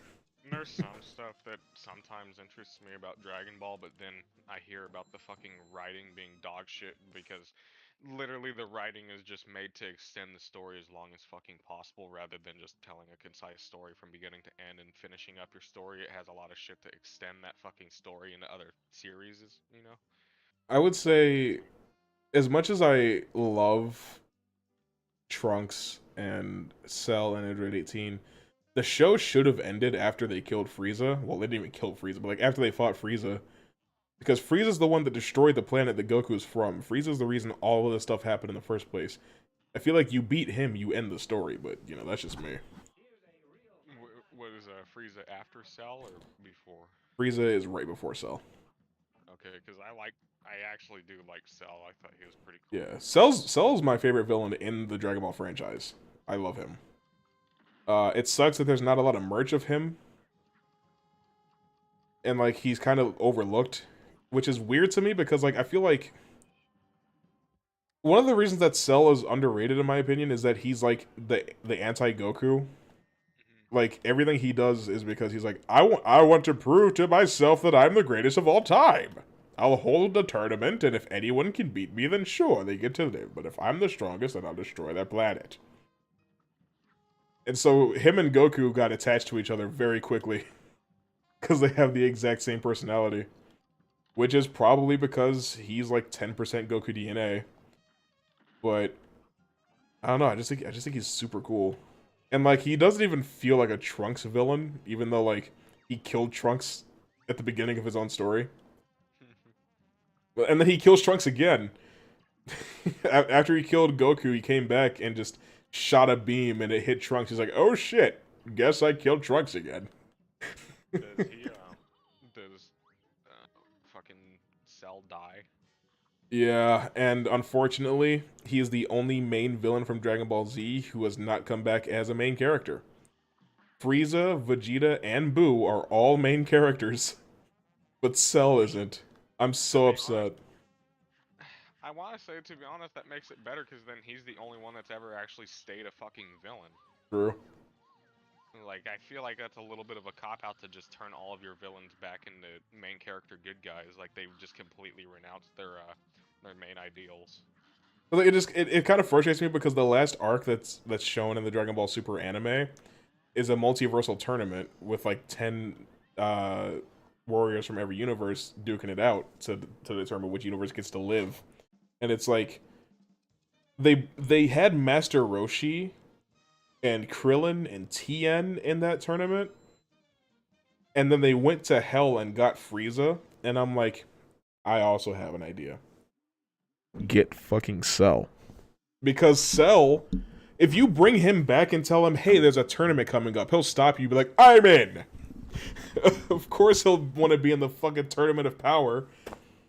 Wasn't he essentially like an android homunculus, though? Yeah, but it's like So he'll how could they bring him back? just make a wish. Oh, Just be like, oh, I wish for Cell to be restored. And then he'll just I, come back. it irritates me that like they can just always collect the Dragon Balls and ask a dragon for whatever the fuck they want. I really wish there was like a limit on it and then it's just gone forever. Like, Like hey, GT you can did. only do this. Huh? Like GT. What happened? Where it's like, oh, you use the Dragon Balls too much. Goodbye, planet. Exactly. It's like I wish there was like like um consequences. Like I Yeah. don't feel like genie in a bottle. You can only use it 3 wishes, done. You can never fucking use it again. Like, you know. Because it used to be the Dragon Balls were good for one wish, and you could never make the same wish twice. So if you wanted to wish Goku back to life, you can do that one time, and then if Goku ever dies again, oh well. But now they have new Dragon Balls that not only can grant 3 wishes, but if you reword the wish, you can wish for the same thing twice. That's so fucking stupid. Like, I wish for Goku to come back to life. Oh, well, you can't really wish for that anymore. But if Goku died last night, you can say, I wish for everybody who died last night to be restored to life, and Goku will come back. Or you could be like, I really wish Goku was still around. It's like, man, it would be great if my dad didn't die. Yeah. Wish granted. It's a fucking sellers Shenron. Wish granted. No. Get out of my fucking face. I'm gonna go masturbate for a year now. It's just like, I really wish it was like, you know, like, okay, you guys already fucking got the Dragon Balls.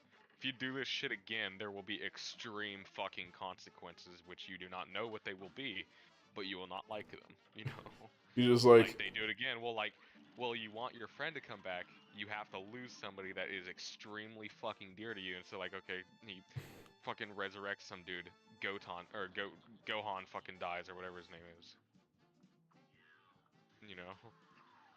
Like, permanently gets fucking killed or some shit because he wanted to make a stupid wish for one of his fucking friends to come back, you know?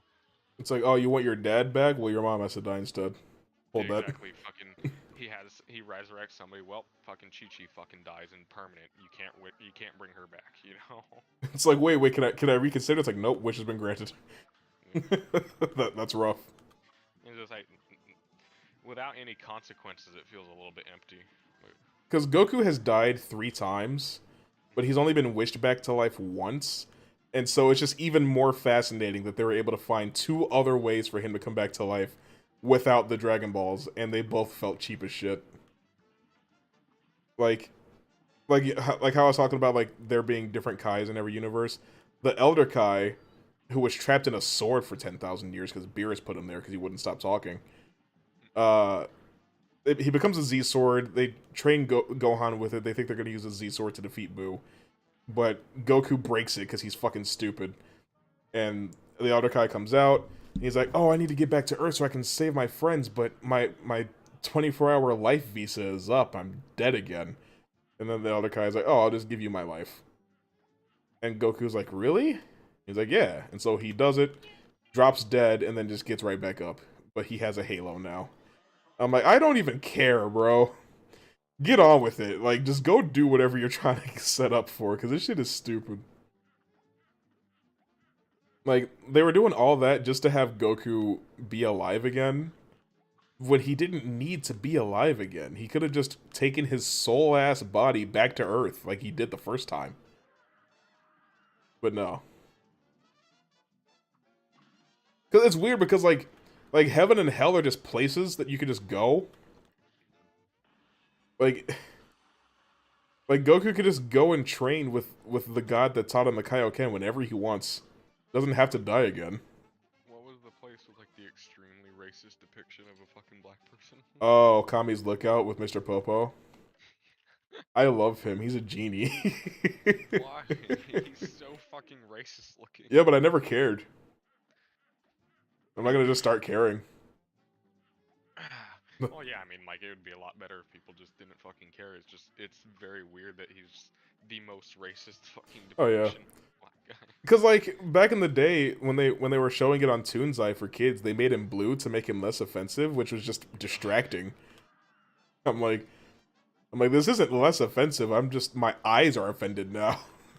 They could have, gotten rid of the big old fucking monkey lips. Yeah, it's like the lips are the real problem if we're being honest. Because there's characters in the original Dragon Ball that are designed like that, and it's kind of like, And I mean, like when I was watching One Punch Man season 2, when Blackluster showed up and he looked just like that, I was like, okay, I'm not the kind of person to get offended at every little thing, but like this is kind of disgusting. I thought we were like a little bit better than this. It's not 1984 anymore. Yeah, there's not a whole lot of leeway to be doing that shit nowadays. It's like One Punch Man season 2 came out in like 2019, I think. That's kind of unacceptable at that point in time. But I mean, it didn't ruin my enjoyment of the show. I moved on, but it's like, bro. One thing that is irritating to me though is like, say for Elden Ring example, people were getting extremely angry with the options for like black characters in Elden Ring because like, for hair. Yeah. Like you can have brown skin, but you can't have any brown hair types. But I mean, like, they have an afro in it, but people were saying, like, but, like, fucking, or, like, curly hair or whatever, like, you know what I'm talking about, that type of, hair or whatever. And, like, people were getting angry about that. I'm like, it's a fucking hair that people have, It's like, there's other hair options, but, like, my hair option isn't in there. I'm not fucking complaining, I think It's full of completely fucking wavy hairs. I have straight hair. I'm not complaining that they don't have straight hair in it, I do think that games need to be better about that because the only game that I've played, or the only like games that I've played where I've been able to get like authentic black hairstyles beyond just an afro or a fade is Grand Theft Auto and Saints Row. So it's like maybe if maybe if games where I don't play as a criminal could have some authentic black hairstyles, that'd be nice. That is true, but like generally in like a game like Souls, I couldn't give much of a fuck less about my character. I'm going. It's like your head's gonna be covered most of the game. It doesn't really matter. Like I understand people asking for it, but I don't think there's a reason to be upset that it's not there. Yeah. Although I will say that people that get mad at people who are just asking for it to be in the game is kind of weird. Yeah. Well, yeah, there is that. It's like it's just weird to say like they're fucking racist or something because they have afro as an option in there, but not a whole lot of black hair choices in there. No, Hogwarts Legacy should probably have some actual black hairstyles in that game because there are black people in the UK. What's Hogwarts Legacy? It's that Harry Potter RPG that's coming out later this year. It actually looks pretty heat, I'm not gonna lie to you. But it's like, you don't have your head covered in that game, you're a fucking high school student. If I can be black in the game, I want to have black hair. It's like, I don't like Harry Potter, but like, shooting people in the chest with like a spell sounds pretty fun, I'm not gonna lie to you. Like, I was watching the State of Play about it. It was like a 25-minute showcase. I was like, I had no interest in this game just because it's Harry Potter and I haven't cared about that brand in like 10 years, but like, I might have to cop. Although I will say, I'm definitely not gonna watch that fucking Fantastic Beasts movie that's coming out. Because fuck Warner for firing Johnny Depp and keeping Amber Heard. Yeah, I heard the second one was pretty bad. The second one is so bad. It's one of the worst. It's a movie. What the fuck? How'd I get hit? It's a movie that's like 2.5 hours where nothing happens, but it also has so much shit going on in it. Like, it moves at a breakneck pace, but it also crawls on the floor. I don't understand how that movie happened the way it did. I watched the first one for some reason. I have no idea how it happened. I think I watched it because like It was just on. no, I think my dad like got it or something, and it was a long time ago. I don't remember the movie. I know I watched it, and I just like whatever because I've never seen a Harry Potter movie past like maybe the first one when I was very very young. So like, I'm not a Harry Potter fan at all. That's fair. See, I read all 7 books and I watched all 8 movies, but I can only tell you like maybe one thing that happens in each one. I know the first movie has like a flying car, I think. That's the second one. Oh, well, there you go. See, but Fantastic Beasts 1 I thought was pretty neat. You know, it's like because the actual Fantastic Beasts book is only like 90 pages, and I was just impressed that they were able to develop any real story because it's like Newt Scamander is mentioned like in the main source material. And it's like, oh, so he's like a wizard zookeeper. That sounds pretty cool. They talk about Grindelwald once or twice, but like not very extensively.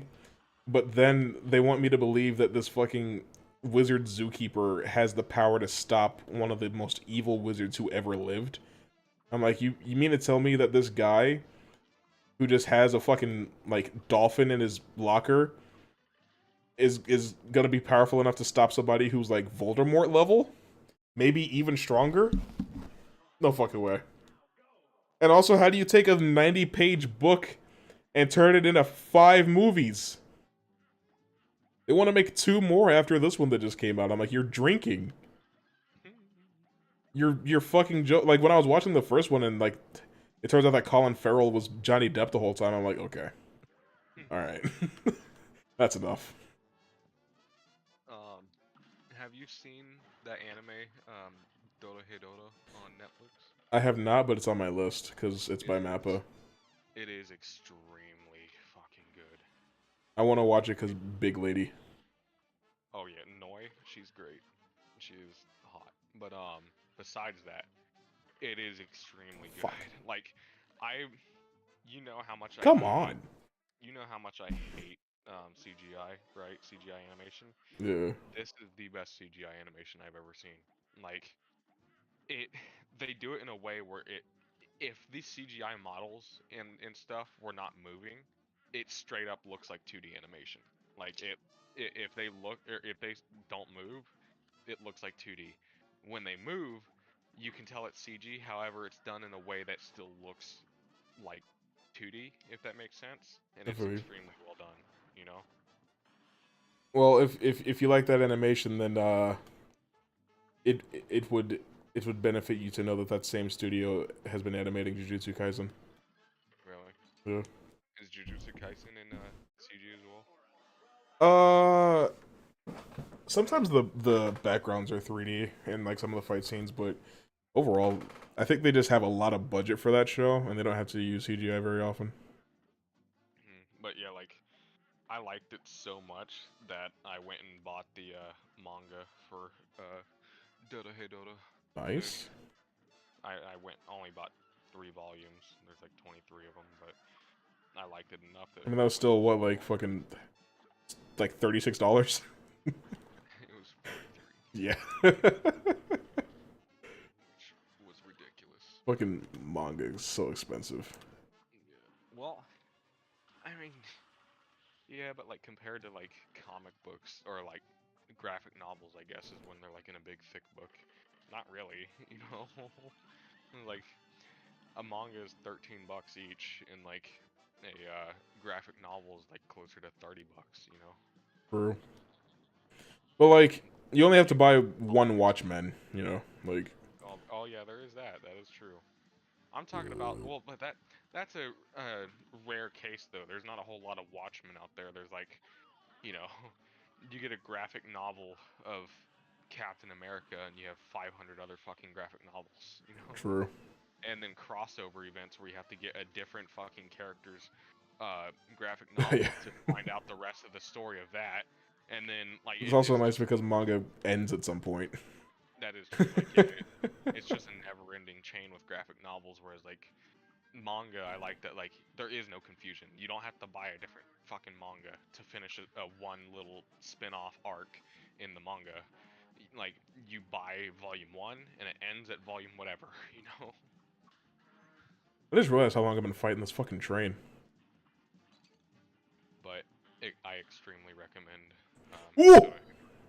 Every character, Dota Hedora is literally main characters the anime. Everybody's a main character. There is no specific main character.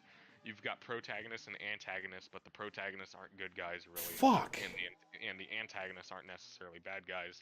Everybody's a fucking psychopath. No good person.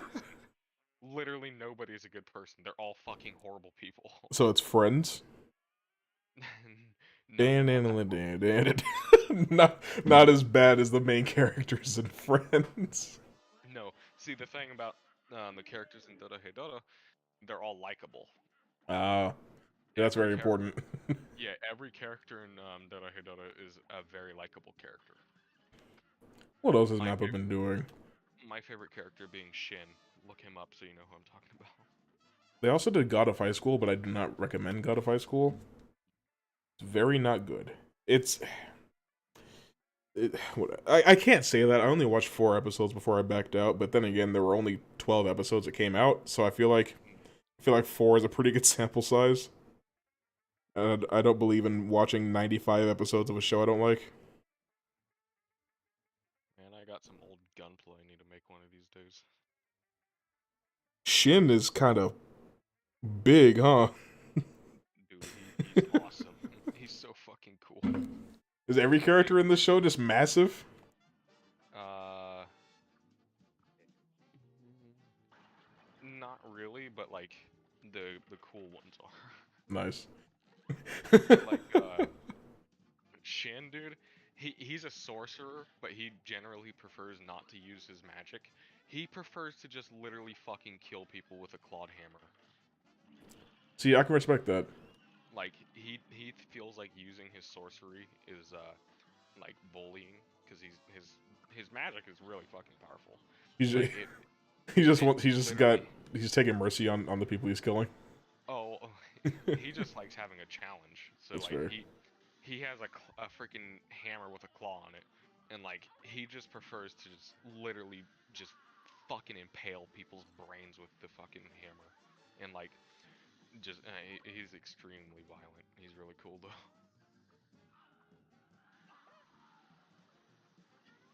And what's crazy is they're not bad guys. Like nobody's a bad guy, and nobody's a good Fuck guy. off. They're all gray area. Like the bad guys in Dora Hedora are literally just doing their own thing when the main characters come in and just want to fucking kill them. I do You like know, that sometimes. It's watch. just like Attack on Titan. I can't recommend it enough. I recommend it. Watch it. I'm like, bro, you good? Do you recommend it or not? What's up with these jack-o'-lanterns that drop the soap?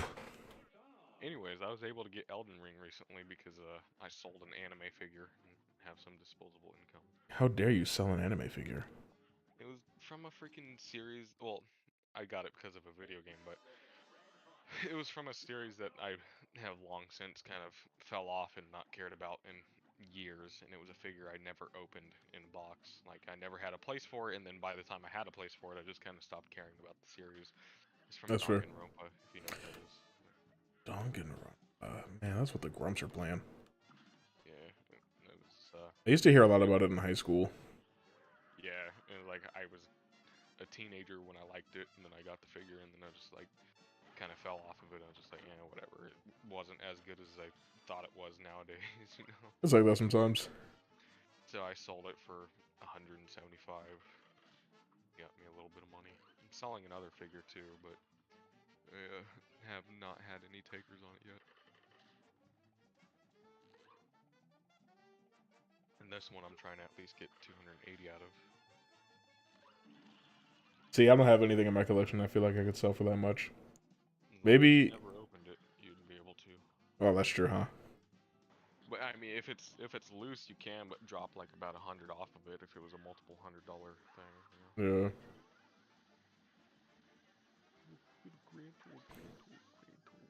I typically take stuff out of the boxes just for space. But then I keep the boxes anyway. You see, I do not like the whole idea of people keeping stuff in boxes. I'm not one of those people. Like, if I'm gonna have something as a collectible, that shit is coming out of the box because I'm not a person that is like thinking ahead in the future that I want to get rid of it. I want to keep it. Yeah. You know. Especially because like I don't really Like, buy stuff that like I figure would be really worth that much if I were to resell it anywhere. Like I'm not out here buying hot toys. exactly. Although I would like to, they're just expensive, you know. What it's like not really for what they are. I feel like they're a decent price, but it's like Yeah. It's like probably one of my favorite things that I have is my Evangelion bust, which is half of the EVA 01. That thing cost me almost $500.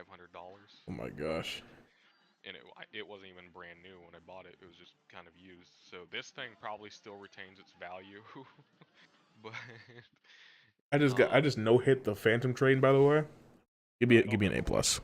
I don't ever want to get rid of it though, because like it was numbered one out of like 400 in existence or something like that. It's like I don't want to get rid of it. I like it, you know.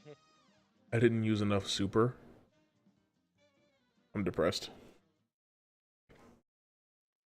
The game has depressed me. Mugman. But yeah. If you're gonna watch Dragon Ball Z, I suggest stopping after the Cell Saga. And then you can just watch the final episode. You're good. Because I did watch the Cell Saga when I had it on VHS tape. Like I said, I really wish I had those VHS tapes still. But like it was cool. I love Cell. His design is fucking. At least his final design is awesome. Yeah. It takes some getting there, but once you get there. His design's really freaking cool though. Once it's there, but I honestly think the only reason he hasn't come back, well, he shows up in GT in Hell, but I think the reason he hasn't like come back officially is because he's hard as shit to draw. Like there's just so much going on with his design. Like I think he spends the least time out of any main villain in the manga like actually being on page. I'm like, you know what, I respect that, but at the same time, why'd you draw him to look like that? Nobody made you do that. But I also love his theme song, the fucking it's just dope. but but yeah, I really wish Dragon Ball didn't kind of continue into the way it is, where it has like thousands of episodes or some shit, and they're just. It seems like they're just fucking dicking around, like just prolonging the story to prolong it. I don't understand why they can't have it at least for Goku have his story end. Why they got to be whores about it? You know? The most insulting thing about it still going on is that every arc just follows the exact same formula. Where it's like, oh, new bad guy. Goku gets beat up at first, but then he gets new form. Vegeta gets his ass beat. Does not get to get the final win. Goku does either a Kamehameha or a Spirit Bomb, and the day is saved. And And it's been like that since fucking 1991. none of his new forms, which like I don't understand how he can keep having new forms if like one of them didn't it like literally kill him as he was using it or something. There's a couple that his body like is not fit to use, but he's got main character syndrome, so he's fine. Yeah, it's just like I don't understand how they keep having more forms that can do that shit. Like, and they all look damn near the same. Like it's just a Yeah. different color of like blue or a different fucking color. You know, like I really like that in GT. He literally like it straight up is a completely different form from his like golden hair. It was just straight up. He turns into a half monkey, half human, and then his last form is when they transform into a giant fucking monkey. You know, Because it's the only one that really makes any sense, if we're being honest. Because that's what I Saiyans mean. have tails; they turn into giant apes. That's their main thing. That's how they conquer planets in the first place. Why would a Super Saiyan be the same as a regular Saiyan but with yellow hair? Like, if we're being honest, the reason that the Super Saiyan is blonde is because Toriyama wanted to save time on inking. Um, but it's like, but because Vegeta's hair goes up all the time. You want to know the only way you can tell if Vegeta's a Super Saiyan 1 or a 2? Hmm. If there's like little lightning sparks around his body. That's the only way. At least Gohan and Goku have different-ish hair when they turn Super Saiyan 2. Not Vegeta. Not Vegeta. And I like Super Saiyan God. I hate Super Saiyan Blue though. And I hate Ultra Instinct. It's so stupid. I just don't understand why. Like, okay, it was cool with golden hair, I guess, because like Like it went the from first time, yeah, like that initial Super Saiyan transformation is one of my top 5 favorite moments in all of anime. It's just so cool. Yeah, that's what I mean. Is like that's cool. Like his hair is normally just black and down, and then like when he turned Super Saiyan, his fucking hair went golden, and he's like, or Yeah, you go, oh shit, he's super powered now. yeah, it's like Whereas like that's a Super Saiyan, but you didn't know what he was yeah, fucking talking about. but now isn't that like literally the most worthless Super Saiyan out of all of them? Like they can, like Goku and Gohan have learned how to stay in that form for days on end. Like it's not even cool. I think Vegeta might be able to as well. But he didn't get that ability at the same time as them. Wasn't It's just like wasn't Super Saiyan 2 also like a different golden hair form too or whatever? um Super Saiyan 2 was cool because it was that same kind of moment for Gohan that Goku originally had. Because it used to be that like to become a Super Saiyan, you had to like reach your peak physical strength and then endure some sort of mental or emotional strife. And for Goku, that was losing Krillin, and for Gohan, that was losing Android 16. So when Gohan became a Super Saiyan 2, it was the super cinematic, like theatrical moment that was great. It had awesome music. It's way better in the sub than it is in the dub. You should watch the sub version of that scene if you ever get time. Really? Yeah, and then he uses that newfound power and beats the shit out of Cell with it. Like the way that Goku was dog walking Frieza, Gohan was dog walking Cell, just no diffing him, beating his ass. But then he got cocky, he got his arm messed up, and then Goku died, and then Gohan's like, "Oh shit, I made a mistake. I need to actually finish this fight." Is my mic working by the way? I think so. Okay. But But after that, Super Saiyan 2 stopped being cool because Goku fucking got it off screen while he was dead. And Vegeta also got it off screen, and then Goku, for good measure, got Super Saiyan 3 off screen too. So it's like, okay, cool. We're just but handing these forms out, huh? I also just looked up on my anime list. Why is Dragon Ball GT rated the lowest out of all the Dragon Balls? Because people complain too much. People don't are people afraid of Goku fucking dying and his story ending? Because that's the problem. Is his story not fucking ending? They're like, what? Goku growing up? I refuse. Like, okay, if we're being honest, probably the worst aspect of it is that Goku gets turned back into a child.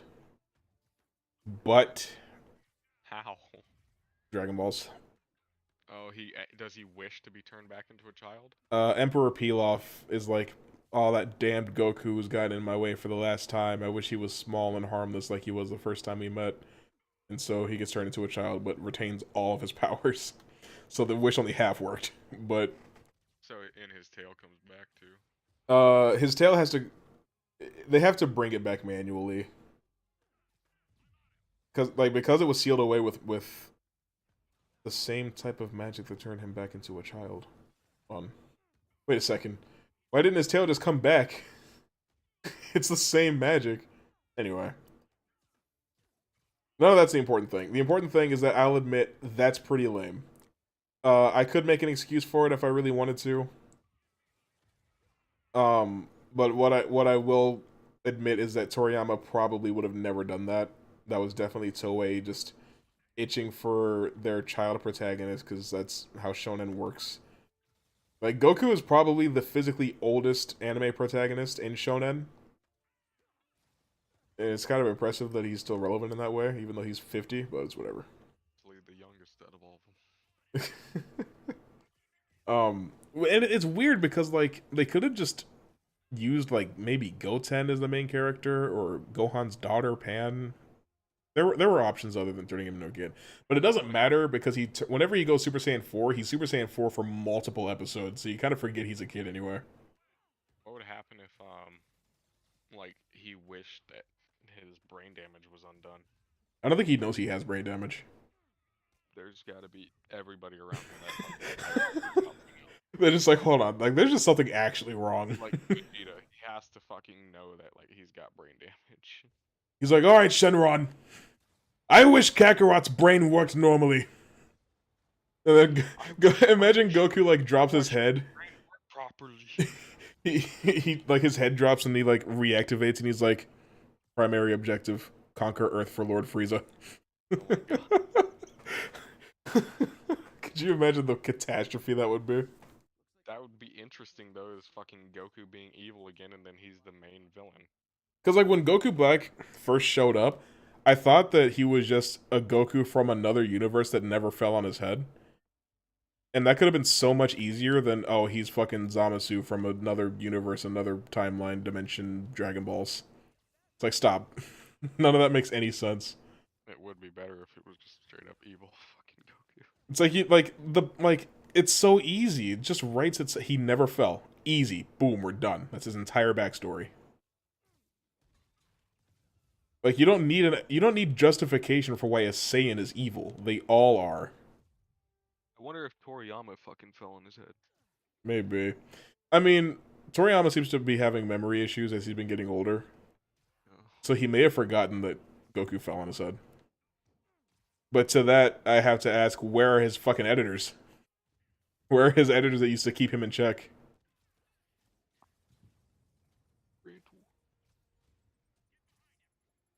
Like, people have asked him about some of his characters from original Dragon Ball, like Mercenary Tao, and he's like, who?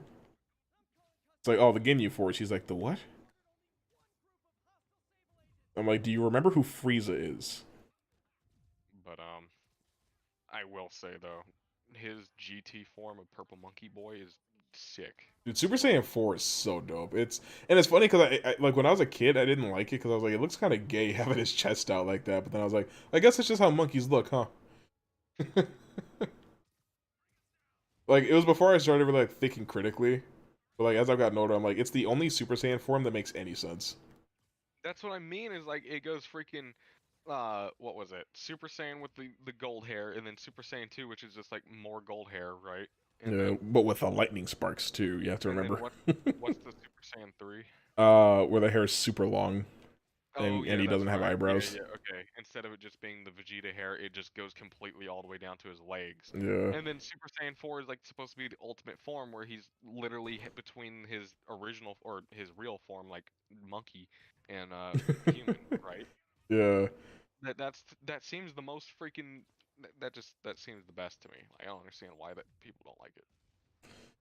It's also the coolest looking in my opinion. It's so dope. Like it's also funny to me because like I'm sure it's because Goku as a Super Saiyan 4 child would look stupid, but like the fact that he becomes an adult again whenever he uses it, it's like this form is so strong that it counters the effect of the Dragon Balls. Like y'all gotta stop sleeping on Super Saiyan 4, bro. It's universe busting. Who is the guy in Dragon Ball GT that I'm watching the opening right now trying to find who he is. Hold on. Welcome If to the it Grand brings him Tour. again. Brand with adventure begins. I need to find him through this and show you. Alright, I'm gonna try and stream this and you watch and I'll show you who I'm fucking talking about. Alright. Oh, I lost my combo. Oh, no. Bitch. Shot me. Alright, get in here and I'll show you. Yeah, let's see what we got here. Yo, what's good, the spooky? Who is this guy? Let's see. That's Baby. Hell yeah. Hell, top three Dragon Ball villains, bro. He's so fucking cool. Ethan loves this dude. Really? Yeah. Yeah, he looks really freaking cool. He is the most 1990s looking ass fucking super villain I've ever seen. Oh. I forgot how bad that fucking Black Star Shenron looked. Step into the Grand Tour, Dragon Ball GT. Like when Nicktoons was running it back to back every day, I just got so used to it. Man, new adventure begins. And then he starts fucking rapping. But like all openings were like that for some reason. They all gave like a rundown of what the plot was. Who's gonna win? It sounds like something from Team Headkick. I don't know what that is, but I rock with it. Huh? It's the same as the fucking One Piece hope. It's like, here's how the story goes. You find out about a treasure with a grand line. There's no doubt. Like, kidding me? The pirate whose eye is on it, he'll sink. I'll be king of the pirates. The One Piece pirate rap. Okay.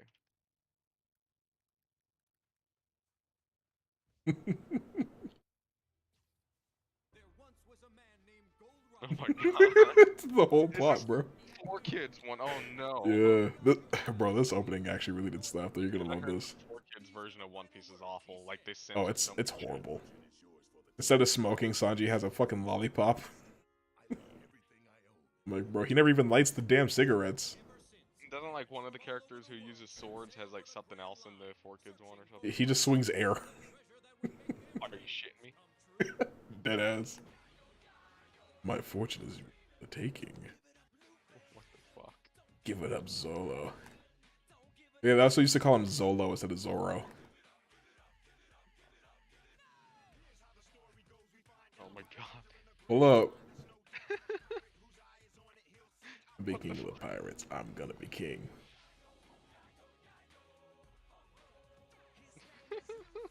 That's Monkey D. Luffy. I hate his design, by the way. Yeah. It gets better, but it takes a while. Zoro seems pretty cool, though. Zoro's my favorite character. Well, Sanji. I think they're tied, honestly. Sanji's cooking, yep. Chopper's doctrine. Set sail for One Piece. It's the name of the treasure. What the fuck? Bro, that opening slaps harder than anything, bro. I love the line where they just tell you that's the name of the treasure. Like, in case you didn't remember. It's the name of the treasure and the show. That'd be great. But, yeah, man, they were like, we have a minute and a half to tell you what this entire show is about. I want to hear the GT opening in Japanese. Oh, Don Don Kokoro Hikare Teku. Don Don Don Kokoro Hikare Teku. To be honest, though, they could be doing the exact same thing in the Japanese. Yeah. Playing the plot. That's true. And if you've ever heard the Dragon Ball Z Kai opening, that's the same rhythm. The don't stop, we're in luck now. I think that's pretty cool. To be honest, I feel like I like the English opening a little bit more. Yeah. 'Cause it's like, it's funny because like this Japanese opening is also like extremely 90s in its own way. Was that a Tsuchinoko? What? Huh? Real. That's a joke, by the way. I There's see. a whole thing of the Tsuchinoko is a Japanese mythical I don't want to say beast, but a mythical creature, and it's literally just a fat snake. Here, let me. Can you see this? Can you see what I'm doing right now? Is that the PewDiePie fucking Yeah. waves? Yeah. Let's see. What was it called? Oh yeah.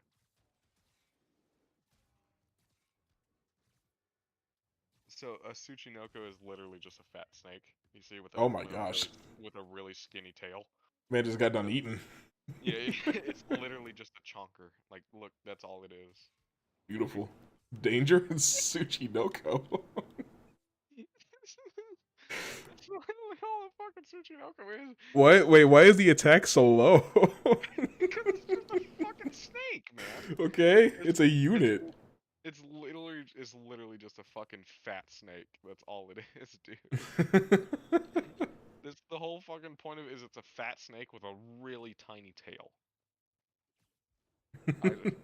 And like the whole joke for like Tsuchinoko is that whenever people, at least on Twitter, whenever people see a picture of a Tsuchinoko, everybody puts in the comments real. That's literally it, just real. I see. Even there was even a Tsuchinoko in Metal Gear Solid 3. Really? Did you eat it?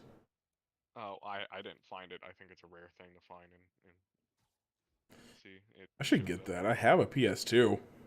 Yeah, I'll get it on PS3 because it looks way better, the HD version. I don't care if it looks better. What do you mean? What do you mean what I mean? On PS3, it fucking looks amazing. Yeah, but like I've had a really rough time getting a hold of the Metal Gear Solid HD collection on PS3. Really? I've had a hard time getting hold of Metal Gear Solid on PS3. I can't get 4 either. are they not available all that much anymore? I thought they literally made like millions of copies of Metal Gear Solid 4 that were just plentiful, like $2. I can't find any anywhere. At least not like for a price I'm willing to pay. Look at this picture. Look at it like that. He's like, I eat it. Paramedic, I found this snake. It's really fat. You think it would taste good? I remember I was telling one of my friends about uh like which game I liked the most. I was like, I kind of toss up between the first and the third one, and he's like the third one's Snake Eater, right? I was like, yeah, and like I eventually mentioned like you have to like hunt and eat to survive in that game, and like, and you can eat snakes, and he's like, so it's called Snake Eater because you can eat snakes, and I'm like, not because you can eat snakes, but you can eat snakes. There's a difference. Oh, here's the like differences between those ones, by the way. Oh my gosh. Yeah. Hold up. 3DS re-release? What the fuck? Yeah, you didn't play the 3DS one? I didn't. I keep forgetting the 3DS ever happened. It's cool, but as you can see, like on his shoulder, it's very blocky comparatively. Well, that's handheld consoles for you. Although Well, you I know will what? I say, shouldn't say that because Peace Walker looks pretty good. playing the game though in 3D was sick as hell. Like on the 3DS, playing Metal Gear Solid 3 in 3D is really cool. You know? I I kind of got tired of the 3DS after not too long. Like, Oh, I did too, but I'm just saying, like, to experience Metal Gear Solid in 3D, crawling through the jungle and shit, and like, it was just pretty cool. It was did a it cool still go time for first sure. person when you aimed? Huh? Oh, they actually on the 3DS added a feature that I wish was in the PS3 version as well. In the 3DS version of Snake Eater, you can go in first person and walk. Oh shit. Whereas in the other versions, when you know how when you go in first person, you literally can't do anything but aim, or you have to go back to third person to walk. Yeah. And in the 3DS version, if you go into first person, you could still walk around and like get closer to people and aim. Man, that sounds dope. Yeah, it was the best feature about that game, and I wish it was in the other ones. You know what's funny? It took me until way late in the 3DS life cycle to even get a 3DS. Me too. Like, it came out in like 2011. I didn't get one until like 2015. I didn't get one until I think 2018. And then like I think I let somebody borrow it and just never saw it again, and I was just kind of okay with it. See, I was a PSP guy back in the day. Yeah. I was on the PSP team for a long time. I loved the PSP. I was. I guess I walked both roads because I had a DS, but I knew somebody that had a PSP, so I just played every PSP game that came out, for better or for worse. I'm completely skipped the whole DS generation, man. I don't know why. I was during that generation. However, I just went separate roads. The DS had a lot of Like cool stuff on it that made me want the to play it, last like the Spirit Tracks and shit. Nintendo I had before I got a PSP was the Game Boy Advance, Game Boy Advance SP, The hell yeah, and it was a sick little handheld. I I liked it a love the lot. SP. I should get one But just to have it. oh yeah, it was cool and it had cool games on it. But like right after the Game Boy Advance, I went right to the PSP, and like I don't know how I just skipped the DS generation. Like there was people I knew that had DSs, but it just I don't know. I guess I liked the games that were on the PSP. I mean, the PSP was an overall better choice. Um, Especially once the PSP Gold came out. I mean, you basically have a PS2 in your hands. Like that shit is dope. Like that shit blew my mind. I'm like, what the Yeah, fuck? I Like the had the. DS was a little cheaper, so that's what my mom got me. Are you still on my streaming thing? Uh, yes. I want to show you the one that I had. This is what I had. Oh shit, Yeah, that's dope as hell. I need that. I need that in my life. it was cool. I got it in Texas. I wonder. Oh, I forgot those PSP games used to look like. I thought they were so cool. Let's see. I'm like, oh, they're What other different. wonder if there's a Snake Eater or Metal Gear Solid one. I never had a Vita though. I played a Vita for a while, decided I hated it, and moved on. That's pretty cool, the Peace Walker version of it. Oh shit! I really wish when I had my PSP, I knew of Metal Gear Solid at the time, because I totally would have fucking played the hell out of Peace Walker, dude. Oh yeah. What about Portable Ops? See, I had Portable Ops Metal Gear. canon? No. Okay. I had a well, maybe actually I don't know, but I had a Metal Gear Acid. Although I could never get the game to work on my PSP. I don't know why it would never work, but Metal Gear Solid Acid.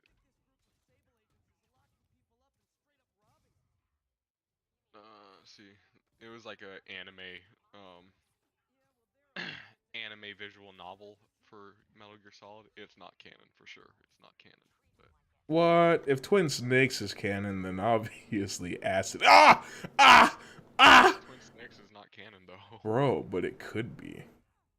Isn't it just like It's like a partial. like isn't it is it Snake retelling what happened? That I don't know. I do know that the only thing that's canon about Twin Snakes is the dialogue, but everything you see and do in the game is not canon. I do think though it's if it's the only way you can play Metal Gear Solid 1, I don't think it's a bad way to play it. Well, yeah, but like I love Metal Gear Solid 1, like the PS1 version, Tactical espionage action. like in my opinion, just get the hang of it. Like get the hang of the freaking looks of the game and you'll be fine. Like the story is gonna draw you in so much that you'll forget all about that it looks like a PS1. That's true. I Like, I'm hoping that Blue Point does end up doing that remake though, but only if Kojima's actually involved.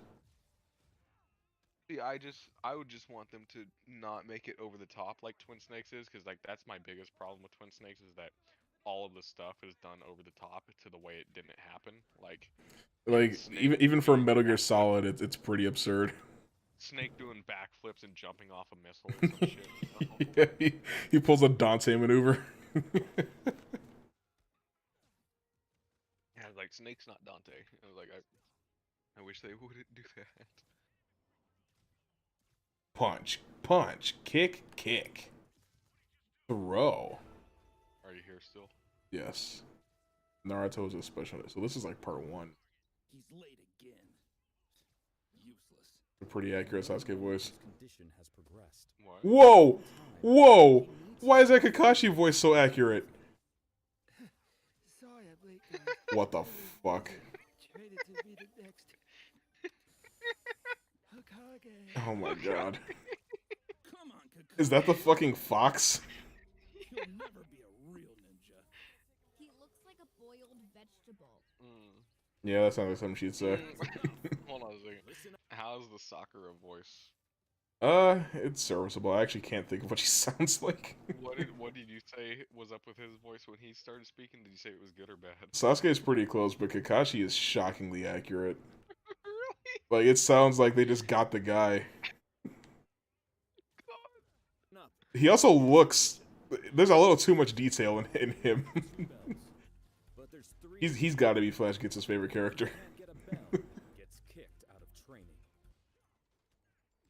You gotta look up Kakashi's dub voice after this, bro. Alright. You can use any weapons. If you're not prepared to kill me, you won't be able to take the bells. Oh my fuck. Oh my god!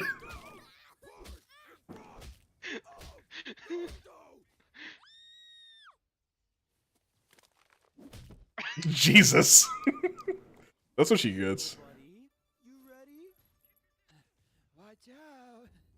Here I come. This is actually kind of sweet though. Hold on. You see the toilet paper? if that's what I think it is, it looks like fucking toilet paper. Watch this. There you go. Almost. I wish Kakashi treated Naruto like this. Where Naruto could be. I hope he doesn't attack my ninja blind spot. You're gonna have to try a little harder. Maybe channel your chakras. Your chakras. I blast what's left. There's only one thing I can do. Then fucking. Oh my god. I don't know what I was expecting. Hello. Kakashi's really strong. I know. You want my help? Yeah. Okay. This happens quite a few times throughout the show. Well, not that, So powerful. but Good job, Naruto. the basic idea. Okay, that's a little hard, Naruto. You're gonna stab him in the eye he already lost. You said that we had to kill you, Kakashi-sensei. Naruto! I don't know what to do. You said we had to kill you. I can't cut off Naruto's fur. You said we had to kill you. I don't know. I mean, he would say shit like that. He's like, come at me with everything you've got. It's like, alright. Now when Naruto pulls out a double fucking Sharingan and starts teleporting all over the screen, don't complain. Yay, not your chocolate caverns, your booty. Our online browsing data, but that contains all our Oh my gosh. everything we've ever done online. Is this NordVPN? Is that Meat Canyon? Wait, what?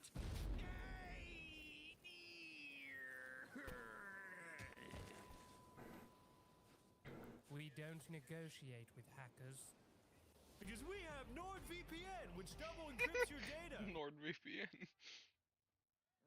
Alright, what was the actor you wanted me to look up? Just look up Kakashi's dub voice. I don't know why I thought you said Kakashi dab. Another mask.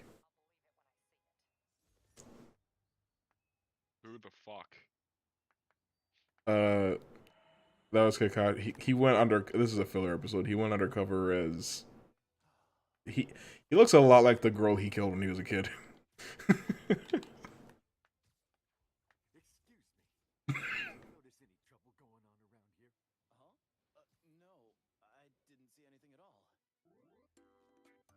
Oh, the guy music. I love it.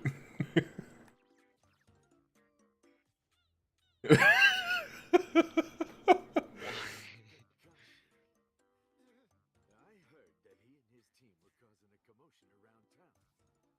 Anyway, my apologies for stopping you. It's okay.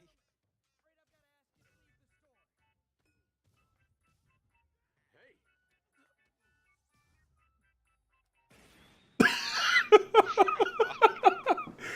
Kakashi and that guy are pretty much best friends. Really? Yeah. help you with something? Don't I know you from somewhere? No, I don't think we've ever met before. So this is Kakashi, right? Yeah, but he's doing a weird voice right now. I was gonna say that voice sounds damn near on point as the one in that other video. Oh well, I guess it doesn't matter. Or is he? It's music. Yeah. Or maybe he sounds normal here. I actually can't tell, but like he said the guy from the fucking Flash Kids video, whoever actually did that voice sounds a lot closer than whoever they got to do the death battle. That's for damn sure. There we go. Yeah.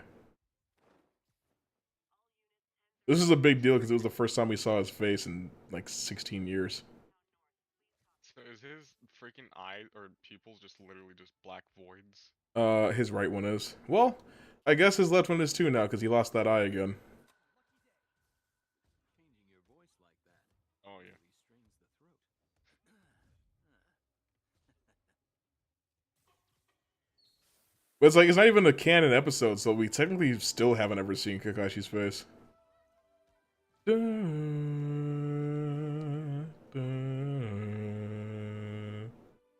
This episode's not canon. Nah. It's weird because like at this point in time, because like, why is his eye so fucking massive there? Anyway, because like when this episode aired, the kids were grown. So like for some reason they're like, we're just gonna air this random filler episode that takes place 3 years ago. I'm like, okay, that's cool, I guess. Beep. Oh shit, the Anbu.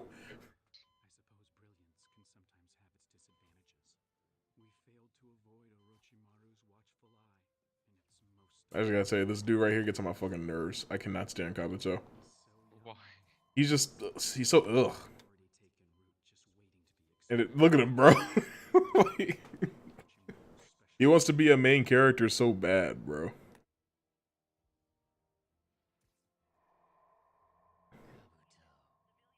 Oh my god. Yeah, Michael Jackson.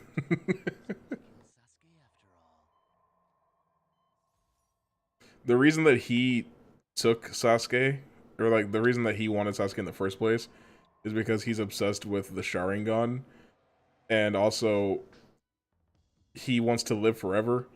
So he keeps going from body to body, and he wants to go into an Uchiha body so that he can have a Sharingan. But it's also like, even if you do that, you're only gonna live for as long as that Uchiha would have lived.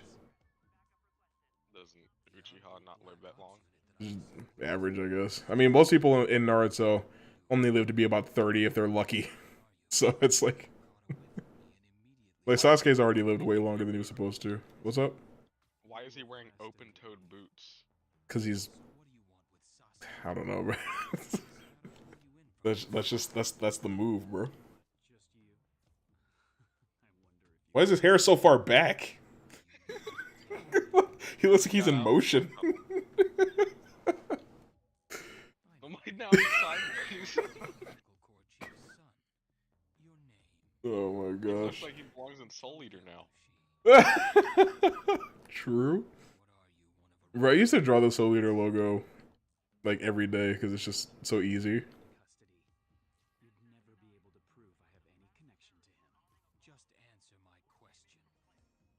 I should watch that again.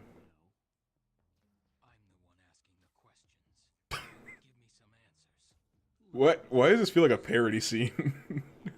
I'm the one asking the questions. Now give me some answers.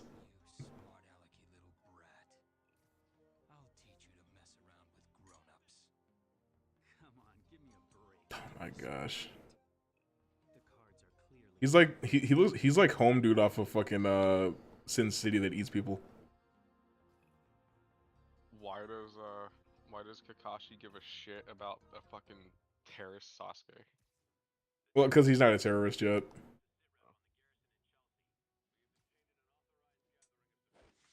Does Kakashi die at some point? Nah. He is currently retired, but he still likes to teach the young ninja every so often. He has a garden, I think, which is nice. Cause like he was a literal child soldier. His hair? Look how He's like a paintbrush. what fucking happened? This is like a running gag, bro. This is some like His hair just gets bigger? some Austin Powers shit. Oh I my expect his gosh. hair to literally be 10 feet tall in the next. Oh my god! It didn't even fit in the frame. I can't, bro. How goddamn big! It just looks so goofy. All this. Oh my gosh. See, I would have never noticed this back in 2006. Excuse me? Did he make a shadow clone? What the fuck is going on? I'm actually not sure if he made a shadow clone or not. Okay, he did.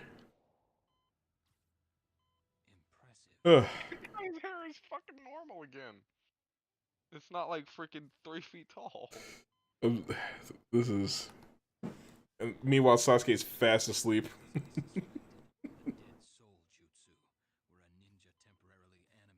Why are you explaining what this is? Like you're talking to yourself. You know what it is. Why are you explaining it? I hate that shit, dude. Bro, and people like, see, that's why sub is better than dub, because scenes like this sound silly in dub. I'm like, they sound silly in sub too. That is true. It's just like I don't like it in general. When I'm they just sitting there explain- reading for 30 seconds about this technique that I don't give a shit about. Especially if the character's fucking talking to himself. It's like, bro, there's nobody here for you to be explaining this to. Have you seen this music video? Yes. It's good to see that it's being recommended to everybody who's ever lived. Hey people, Seth here. The following is highly experimental and may come off as disjointed or schizophrenic. I don't care. Or schizophrenic. The newest hot release In Dark Souls 3. of Ghibli Is that Alex? such as Howl's Moving This is already moving too fast. My Invader Totoro. From Software have really outdone themselves, as this game features not one, but two crustaceans, possibly even more. Unfortunately, You find a lobster? the ability to swim, so I cannot confirm or deny that. The game begins, and I make his class. That's gotta be racist.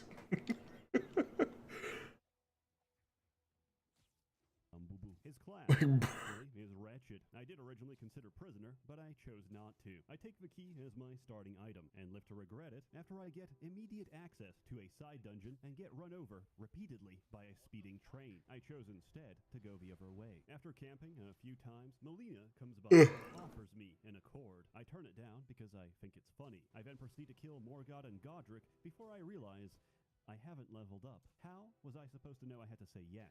Miyazaki, just because I'm offered the ability to talk to a woman doesn't mean I'm going to take it. I think that's a sign of bad design. Conversely, I fell for the oldest trick in a book, the warm embrace of a woman's lap, only to find out 100 hours later it's actually a debuff. What did they mean by this? I guess I'll have to consider. Doesn't she give you something like that, like, cancels it out anyway? I think it takes 5% of your health away or something like that is the debuff. I forget the specific thing that it gives you, because like it's a give and take kind of thing. Like you get like a 5% debuff on your health at all times until you get it reversed or something like that. But you also get like something, I forget specifically what though. Symbology behind this item description. Bro, women are gonna take 5% off your life anyway. You just gotta be okay with that. Die or start T-posing during your playthrough. This might bother people. People who believe there's a story, which is the equivalent of finding a bunch of random notes and thinking to yourself, damn, that book was wild. Halo's plot is crazy. I mean, I feel like 80% of people that play Souls games never pay attention to the story anyway. That is true. I don't give a shit about the story. I'm in fucking Souls-born games. Like, I'm just here to kill shit. Yeah, that's all it is. I'm here to kill shit. I'm here for the boss rush. Side character It's like, than your own you know, and I think Bloodborne probably has like the most interesting story out of all of them, but it took me until last year to even know what that story was, and the game came out in 2015. Do you It's like- see this? Oh my gosh. Swiss flag. Seems legit. I don't remember which war Granddad was fighting, but I do know Patches. I know that Patches. he is- What a dickhead. Honestly, I don't judge. I still get to have my wife Ronnie. What I'm criticizing is the involvement of this fat fuck. Celebrated offer, helping to weave the narrative experience. Okay, let's see what this dude wrote. Sunset found her squatting in the grass, groaning. Every stool was looser than the one What the fuck? and smelled fouler. By the time the moon No fucking way. she was shitting brown water. The more she drank, the more she shat. But the more she shat, the thirstier she grew. And her thirst sent her crawling to the stream to suck up more water. I rest my case. J.R.R. Martin is the greatest author. J.R.R. Martin. He's also never finished his books. And so, fittingly, From Software has embodied the Fucking spirit. hate George R. R. Martin, by the way. He is a fucking piece of shit. I hate him. I don't think he's a hack. He is a hack. He's literally only had people praise him. He's only had one line of books in his entire career of an author, and he hasn't even finished it.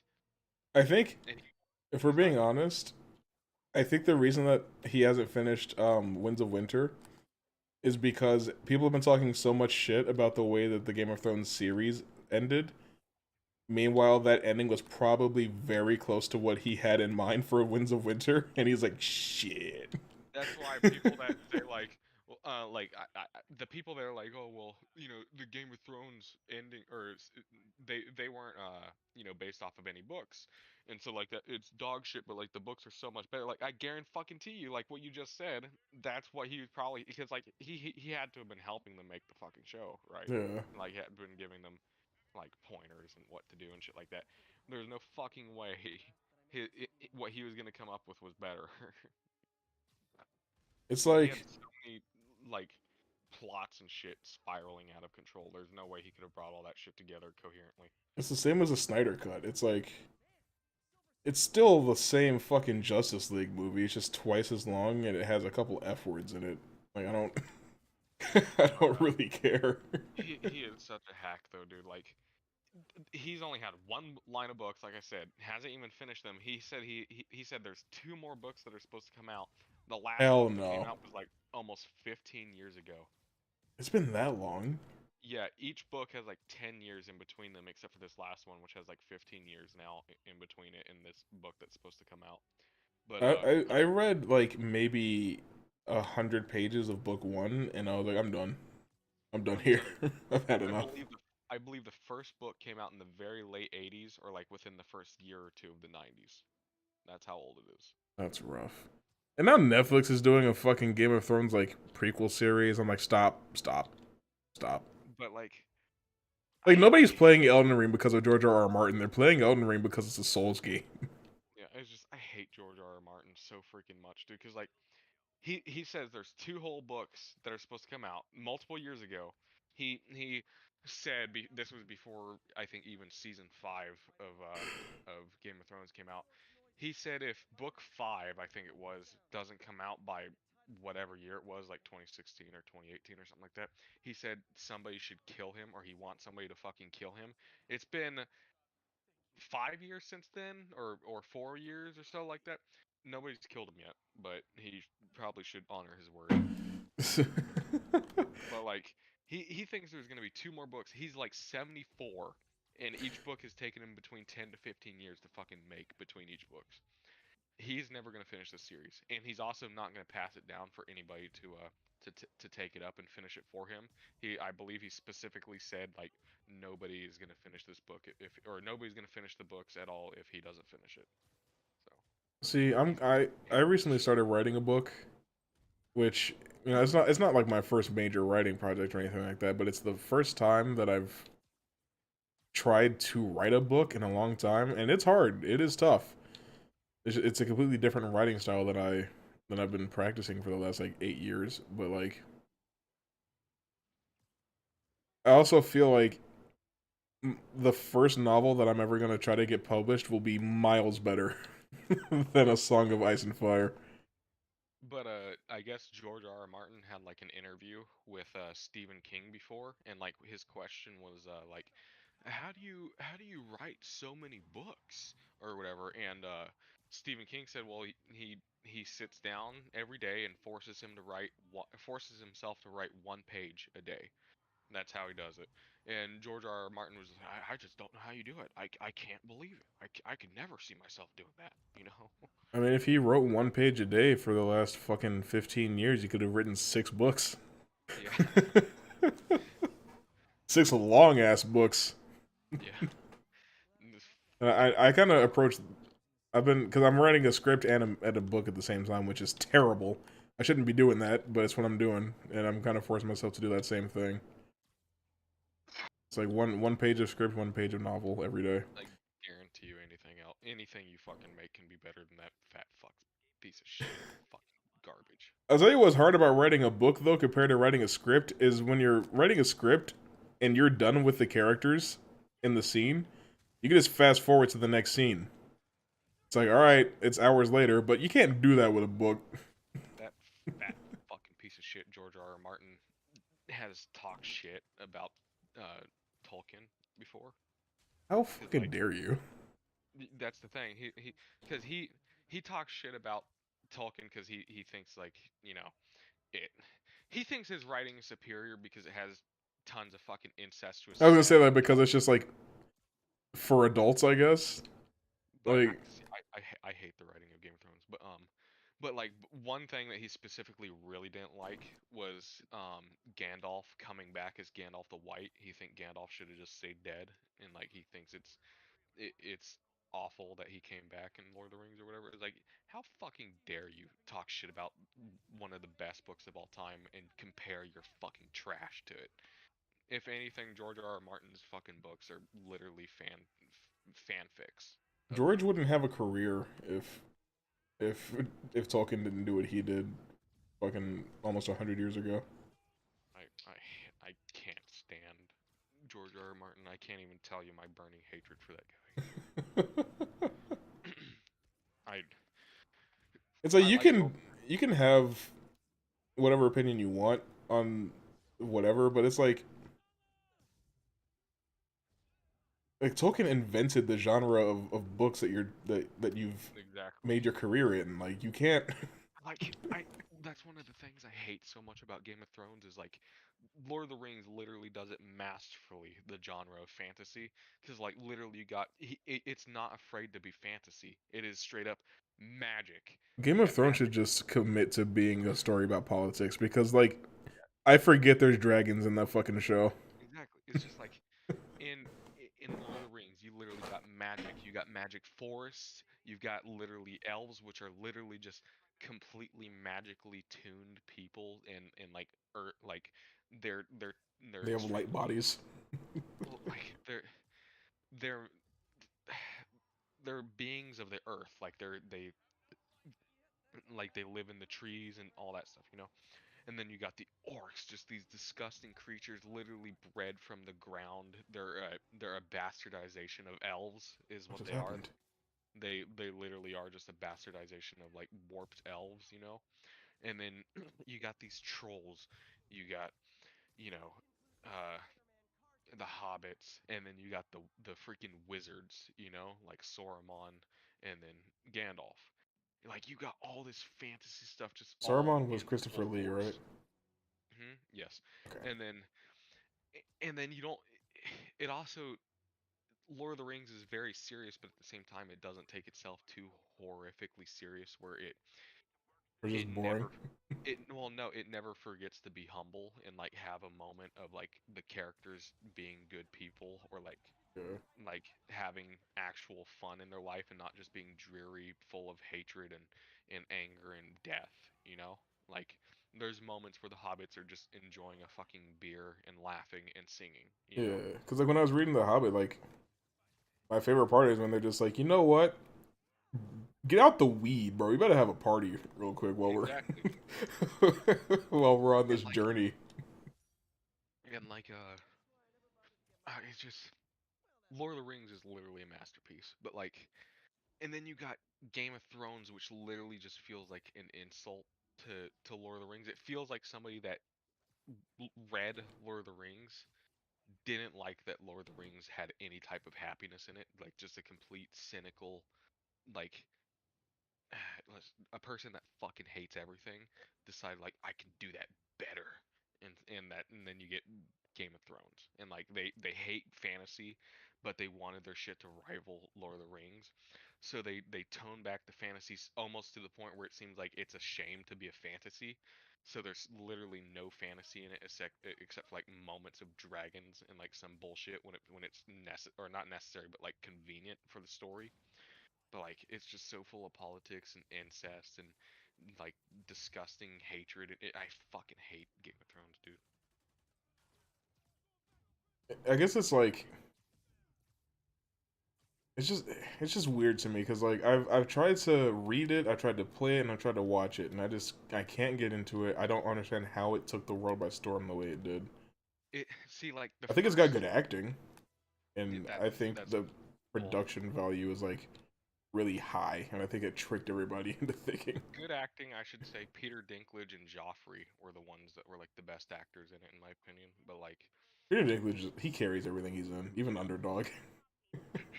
but like, the first like 2 or 3 seasons I liked, and then once I kind of started to get the pace of Game of Thrones, that it was literally just like a cynical fucking view of Lord of the Rings. I was just like, you know, It's kind of like it's like if The Boys wasn't self-aware. Exactly. It has no self-awareness whatsoever. It takes itself so seriously that it forgets that it's a fantasy. You know what? It's like the boys comic, I guess. All it Game of Thrones should have literally just been what it wanted to be, a medieval fucking show. It shouldn't have had any fantasy in it whatsoever. It should have just been a garbage medieval fucking politics show. Yeah. Just be Black Sails, but with whatever the fuck instead of pirates. It was fucking Game of Thrones. I hate George R. R. Martin, man. And it's just like, and like I don't think I have any interest in going back and trying to finish the book or watch any more of the show. It's just like I think I've gotten everything it has to offer, really. But like, there's not a single moment in